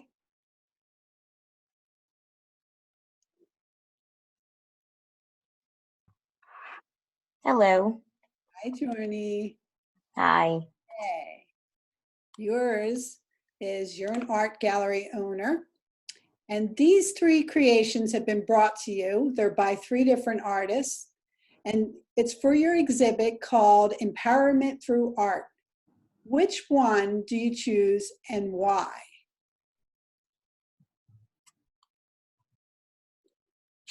Okay. I would choose the one with the playful men at the top right. It just, that art is very simple. Anybody can relate to that. As you can see, it can look like 3 brothers, 3 friends. It looks like they're kind of playing around in the dirt. Looks like they're catching up. It's just like a simple, lighthearted painting that we can all relate and can connect to. Because for me, I'm usually the type of person that like art's that simple and not have to think too much into it. So that's what I would have as part of my gallery, is a simple art that most of us would understand. In our normal lives, where most of us that are out there are not artistic. So that would be that's what I would choose. Great. Did Valerie come back yet?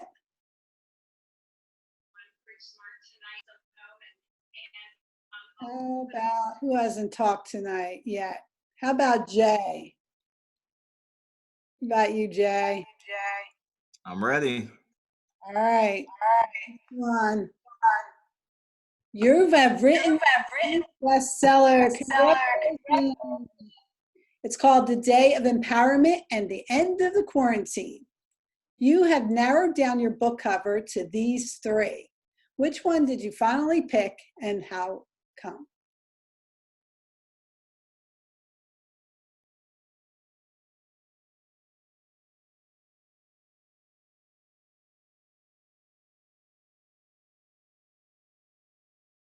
Bottom right. And that's mainly because to me it has more, there's just more creativity behind it. You see the medical symbol behind 2 of the doctors. You have the message "We will survive" in a globe right there, just to remind us of the triumph of humankind. Like, we've been through so many different eras of tragedies, but somehow, like, these small creatures on the face of this earth was able to survive every era, every aspect of this world, just throwing just different hurdles and trials at us. Also like the fact that there's crops in the background, just to show that, just like the idea of a seed, when it's just like when you plant a seed and then it grows and then life just continues on. It's just constantly just reminding us that there's no time limit per se. Like, there's no cutoff point for humankind. Like, we will continue to thrive, we'll continue to grow. Like, life will go on. Whatever trials that might come in front of us, especially this being one of the biggest things that we've seen, at least I've seen in my entire life, we're still going to move on. We're still going to keep going. And we have, you know, great, strong professionals out there, doctors here putting in hours to try to find these cures and try to take care of the people that we have suffering at this moment. Thank you. Excellent. Everyone did so. Okay, I turn it back over to Ms. Toastmaster.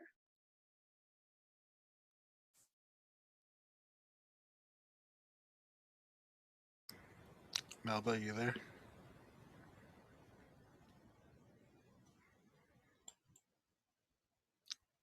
I believe Melba might be away. So we'll go ahead and, oh wait, there she is. Okay, I'm here. I was waiting. I was like, oh, when's that going to be unmuted? Woo! First off, round of applause to all of our speakers. You all did fantastic. To our guests, you know, that's amazing that you're able to open up and really speak. You know, being in here, I'm really hoping that you guys enjoyed everything up until this point.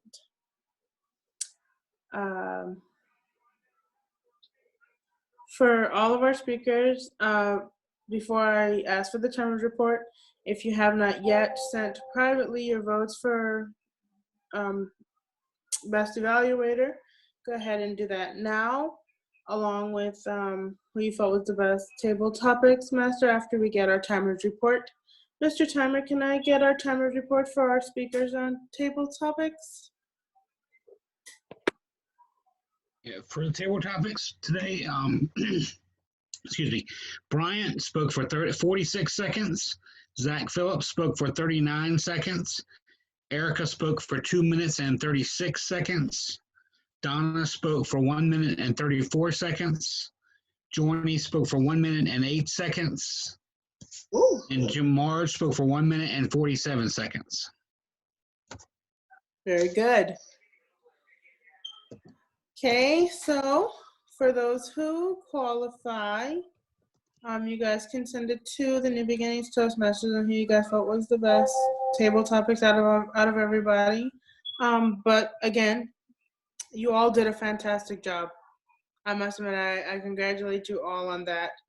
I guess this is dwindling down, but I must admit I am very happy that I got the honor to be the Toastmaster of such an amazing group. This is fantastic. I've loved it and continue to love it every single time. And to take on such a role is just mind-blowing. But I made it this far, so I'm proud of myself. Before I turn this over to our general evaluator, my 3 words were fearless, selfless, and achiever. For I have achieved another milestone in my life. Ms. General Evaluator.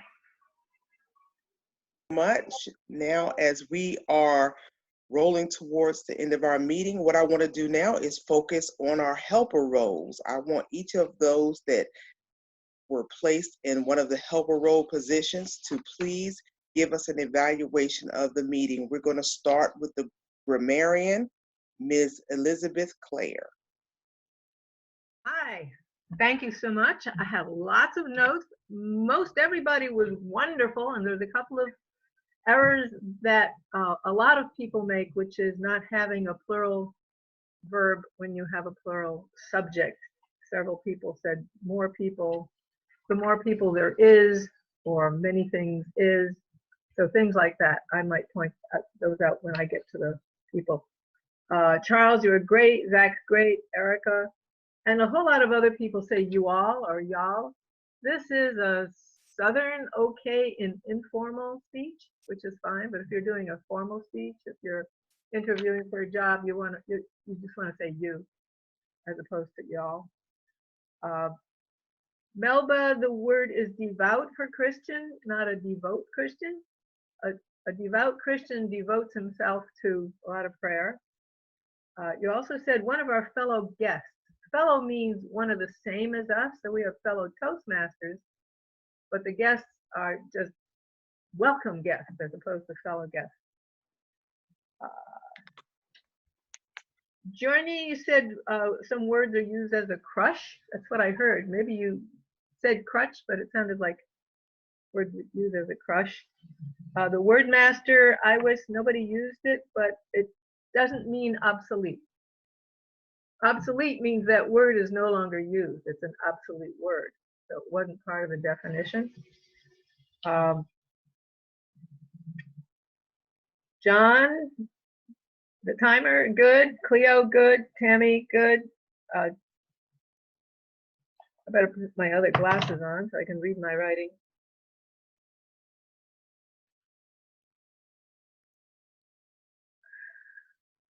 Donna, when we turn control of the meeting to someone, we don't say turn it over, turn the meeting over. We turn control of the meeting over. It's a little longer and more formal way of saying it. Nothing wrong with the way you said it, but if you're being evaluated as to whether you're following the Toastmaster formal rules, it's turn control of the meeting.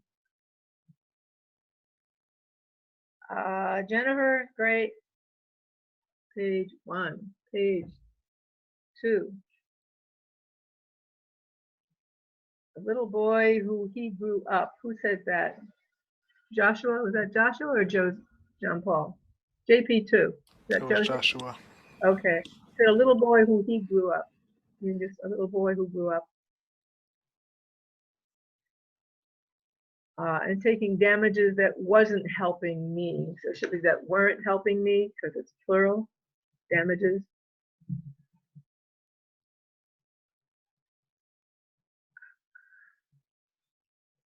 A very interesting thing, in Harry's speech, it was filled with wonderful descriptive verbs. I particularly like the buck-toothed, big-headed bozo. So next time I see a buck-toothed, big-headed bozo, I will think, I know where I've heard that before.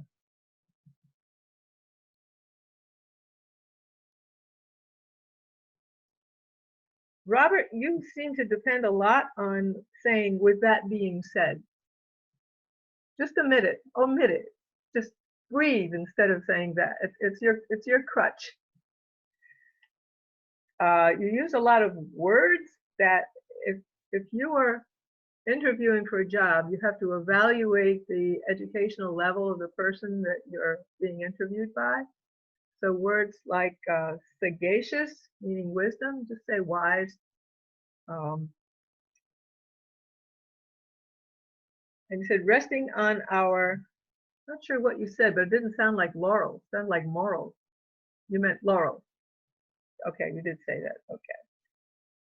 I like that you said we're not just a social club, but becoming a place to become a better person. I wasn't sure what you meant when you said people will become organically who they are supposed to be. That was like a turn of phrase that it didn't raise a picture with me.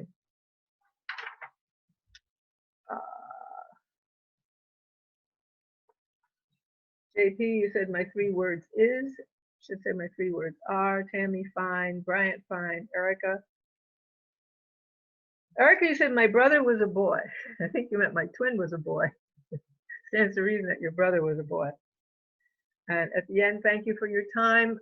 Usually when we end, we just say the name of the person who has introduced us. So if you were introduced by the general evaluator or introduced by the Toastmaster, say Madam Toastmaster or Mr. Toastmaster or Mr. Table Topics Master. Madam Table Topics. It's not Miss Table Topics Master, it's Madam. I don't know why. It makes everybody a lot older. Okay, oh my God. Is there any more? Who was that with talking about the fog? I really like that we have to walk 50 feet ahead right now. We can't. So we have to only walk 50 feet ahead, not the whole. Zach, was that you, Zach? Joshua, Joshua's pointing to someone. You said it. No. John, the timer, said it. Okay. Thank you. That was very inspiring. We can't really plan for the next 20 years right now, but we can plan for tomorrow. Well, 50 times. Dorothy, you were great. Your grammar was great. You said it was a second speech of her first speech. That wasn't very clear. I think the second version of her earlier speech, just to make that clear. Dorothy, I liked when you kept saying, like, I like what she excelled at. She excelled at this, she excelled at that. That's a very positive way to say the things that are good about someone. And Charles, I liked that you gave a little story about how to focus on the camera, which I'd better do instead of on here, and exaggerate your, God, it looks like I said horniness. I can't read my writing. Exaggerate your movement. That's who called on me? Mr. Madam, I forgot who was the Madam. Was that Tammy? Were you the one who called on? Good journal evaluator, Donna. There you go. Okay, the next helper role I would like to call is the all counter Gormy Bacala.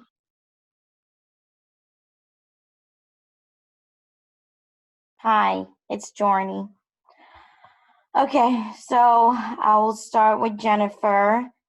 There was 2 so, over 5 and, 1 1 but. Dorothy, there wasn't any of the out counter going on with you. Joshua, there was about 4 but. So 1 so, 1 over 5 and.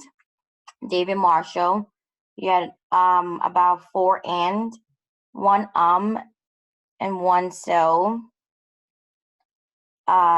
Harry, you had about 1 so and 1 and. Josue, you had about 1 and 1 so then. Andrew Bullock, you had about 2 and. Charles, you didn't have any aha counter. Robert Riggs, you had about 1 so over 5 and. Michael, you had 3 so and 1 and Hans, you had 1 but and 1 so. Thank you. It's Jorny. Thank you. My apologies, Jorny. Okay. The next helper role would be Wordmaster. And Andrew, I can't remember who did we select. Michelle has already left. It's well past her bedtime. But Robert Riggs said he would happily do her report. Okay, so we will have Mr. Robert Riggs. It's ironic that the word I was is obsolete because nobody used it. Therefore, it must be truly obsolete, or at least it got that way because nobody ever used it. That's the report. Thank you so much, Mr. Riggs. The next role helper is Listen Up, Jamard Vasikat. All right, I'm gonna run through a couple of these. Who said he is a big, bulging, blonde bum continuously burping? Or do I still ask the question to everybody? Or should I just... All right, give me a second. Josh just unplugged my hard drive. Okay.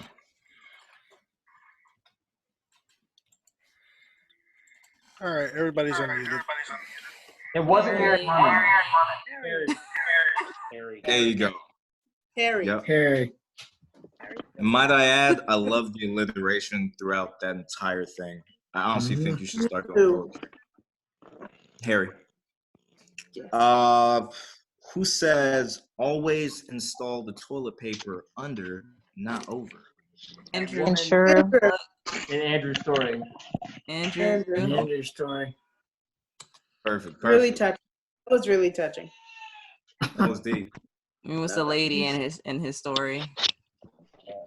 Yeah. Yeah.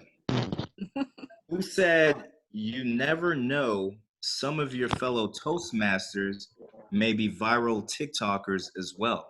Wait, Jennifer. Jennifer. It's Newman. Jennifer Newman. Toastmaster Newman. Yeah. perfect. Who used the word sagacious? Jay Rob. Bossicott. Master Robert Riggs. Rob. That was Rob. Right down below. Interesting fact. Yes. Replace sagacious with salacious. One letter difference, completely different meaning. Well, Got it. And with the opposite. All right. Who said, if I don't want to smoke, I don't have to smoke. If I don't want to drink, I don't have to drink. Joshua. Josh. That'll be Toastmaster Joshua Puerto. Toastmaster Josh Puerto. Yes, yes. Who said, I feel like I'm someone who's an Energizer Bunny. Rob. That'll be Toastmaster Robert Riggs. Tenacious Energizer Buddy. Yes. Who says, don't worry about what's next, worry about what's now, the next 50 feet in front of you. That'll be our timer, correct? John. John. Robert. Mr. John Roberts.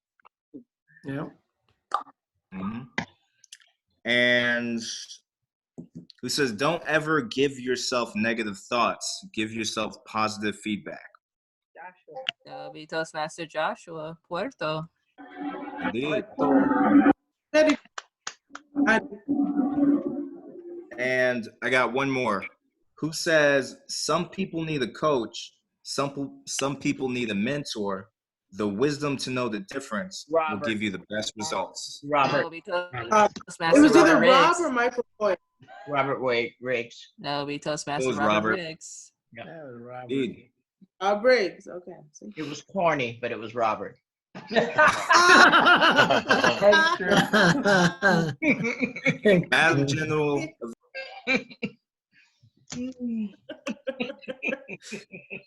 Sad. All right. Donna, you're on. Okay, thanks everyone.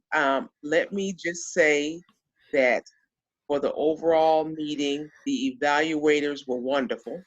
I think everyone stood up to the plate and performed their role and helped this meeting be a huge success. Also, I wanted to say that the table topics, I love the table topics. That idea was fabulous. I had a table topic somewhat similar to that about 6 months ago, where the question was, you are a famous piece of art in an art gallery, and you want to get the attention of the people that are walking by to buy you. How would you and what would you say to do that? So to see the artwork and to hear everyone try to come up with their own version of what that art said to them shows the creativity of us all. And I think that is absolutely wonderful. That should be a table topic that could go to higher levels. So I want to say thank you, and I hope that if you're chosen again to do the table topics, that you deliver a table topic that is just as descriptive and intriguing and generates the mindset for someone to be creative and think outside of the box. And then what I want to talk about is the meeting as a whole. As a whole, I think everyone did a fabulous job. Everyone stepped into their roles. Everyone was on time. I think we started on time, and if I'm not mistaken, we are finishing up close to on time, and I think that's great. I think if everyone continues to do what they have been assigned to do, that we will continue to improve, we will continue to get better as an organization and as a club. So kudos to everybody. And when you see me do this, this is the deaf person's way of clapping. So it gives someone a visual look of you applauding.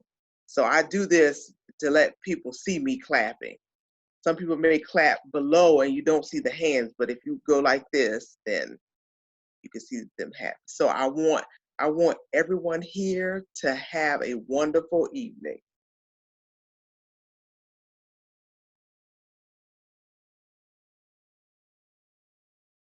5. Mr. President, you're on. Well, I'm on. Yes, sir. So again, this was a wonderful night. I see there's a couple of people that actually showed up a little bit later, which was Valerie Gray, our area director, as well as Michael Doyle, our Area 51 director. So, and for our guests, I'm glad that you decided to show up, give our meeting a shot. Hopefully, you enjoyed the night as well as our table topics. I'd like to give a big shout out to Tammy as well for that for a different type of table topics, which was amazing. So, and it was different and it was like really engaging. So like I'm really in line with moving more towards that of like just switching it up and just engaging with the audience more and just having them think a lot harder. That was really amazing, Tammy. Another big shout out goes to Charles. Charles, I'd like to give a shout out to you for your evaluation actually, which was for now that we're looking at more of a web-based meeting, given an evaluation, that's something I think we all try to do for our evaluation if you become an evaluator, is to not only notice our speaking and body language presence, but how we actually look in front of a camera. Because if you're talking to someone important like Rob, if you're talking to, in front of some of your top executives, you want like your presence in front of the camera to be known and make sure that you're actually engaging them. And Charles, you gave great demonstration about like how we can actually engage with our audience better using the camera, using lighting, and that was like top notch. I want to give another shout out to John for his VPE training. The fog, the talking about weather and me being weatherman. Brian and I was both laughing and we looked at each other when he started talking about that fuel fog up in California. We just started laughing because again, like we do, I do a lot with fog, and that was just very engaging and caught me off guard. Really, that was a good analogy too, John. I'm always happy to see you here. Uh, but now let's move into our next motion, which is the award parts for our best speaker, best evaluator, as well as our best table topics. What is going on with the screen sharing? Andrew? Yeah, I have a drum roll. I just gotta find it. It got buried. Oh, okay. Got it. Never mind. Like I knew what he was thinking. We talk about this all the time. So for our best speaker, let's go to Mr. Andrew Bullock. For right, like the new sign for clapping. For our best evaluator, that would be the lovely Dorothy Ware. And for the best table topics, for the best table topics of the night, that would go to Jay Bosticott. And for Journey, the name is Josia. I don't know how you said it. We talked about this. I know she did it on purpose. Like we go back and forth. I knew you did just to get under my skin. But it was I was paying attention. How about getting my name right? That was Journey. Okay. All right. Okay. Fair enough. Moving into more business related meetings. Does anybody understand what's coming up in May? So by the end of May, it's been talked about between the top three, but there's going to be a shakeup in the top three. Obviously, I will be stepping down from as your president, and there will be someone new stepping up. I see the sad faces. I understand, but I do look to work with Maggie and going for a higher role. So for that, I need to trust that there's people that's willing to take my spot and excel this club and be more engaged with this club than I can be currently or even in the future. So right now I have higher aspirations. There's people that's willing to. Journey called me a traitor. All right. So can someone mute Journey on the message traffic? Is that possible? Okay. So then Unfortunately, she sent that directly to you, so there's nothing I can do about it. Okay. Okay. So I want to move higher within the Toastmaster community and engage more people. Rob kind of hit on it with that being an area director, so I'm kind of looking at that position. But also, I still want to be engaged with this club as well as another club I'm involved with. We're looking more into seeing how this club will respond with us going fully virtual or just staying kind of virtual and kind of in person when this whole COVID is over with. So right now it's just being talked about between the officers and right now, but I'm seeing the impact it's having with us being able to reach out with people like Bryant over in Georgia as well as our people out in Illinois, and just having more people engage with us. I'm seeing that, and I see the future with this and how far we can go with it. So then you see where I'm leaning towards, but I always want to encompass everybody's thoughts and ideas when it comes to this. When it comes to something this kind of big for our club, again, like we can only get bigger, and we can only and we can always help like so many more people. So then this is like kind of where I'm seeing where we're at right now. I refuse to read the comments; they're like so negative. Um, so in the meantime, I will turn it over to David. Do you have anything in the VPE position that I may have missed or that we're looking forward to in the future? No, I don't have anything for the group. I just want to say everyone did a great job. I think there was a lot of learning opportunities in this meeting, and I can see that the growth of everyone here. And I just want to encourage you to just keep moving forward and keep on with your personal development. That's all I have. God. Oh my. Oh my. So like you know like how you want to look away, but then like you're just seeing everybody call you a traitor, and oh my God, this is a positive group for one. Like, we all get pan class and supposed to support each other. Valerie, you have something? Andrew, Yes, I do.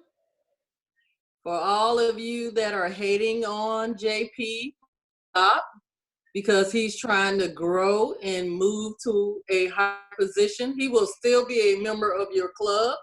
He's just stepping down as your president. That's all. On another note, our Area 52 is currently number 8 in the division. In all of Division 66, we are number 8. Me, And we District would like 66. to stay there. Oof, so I thank you all for your hard work. And a reminder that there is a DEC meeting on the 2nd of May. For those of you who can attend, David, I guess you're attending for you and JP. And I would like to say, you guys are doing a wonderful job. I'm sorry I did not see the whole meeting, but I jumped in. I'm actually on 2 conference calls at the same time. So I just jumped in so I could see what was going on. And JP, on a side note, I need to talk to you when y'all have y'all other meeting. Okay, that's understood. So then, with that being said, Rob, do you have anything else for the club? One last thing is that we are going to have our officer elections officially on the first Tuesday in June. So if anybody at all is interested about running as an officer position, I know I am, I know David is, I'm gonna try to strong arm JP to do something again. I think he can do more than one thing. I have a feeling he can. And then, you know, we got some other people out there that definitely we've been earmarking and asking questions of, so see if they're interested. So if you are interested at all, please feel free to come to JP or David or I or Andrew or Lee or any of the officers and just say, hey, we're interested and we'd like to hear more about XYZ position, or, you know, maybe I could do something else. So. All right. So then with that being said, I understand that this meeting was running a little bit late with all the hate mail. It's still coming in. Jeez. All right. So with that being said, this was a great meeting. I'll talk to Valerie, Brian, and everybody else later. We'll stay in contact. If y'all need anything, either message me, the VP, or the VPM, and have a good night. With meetings adjourned. Fake gavel. Bang.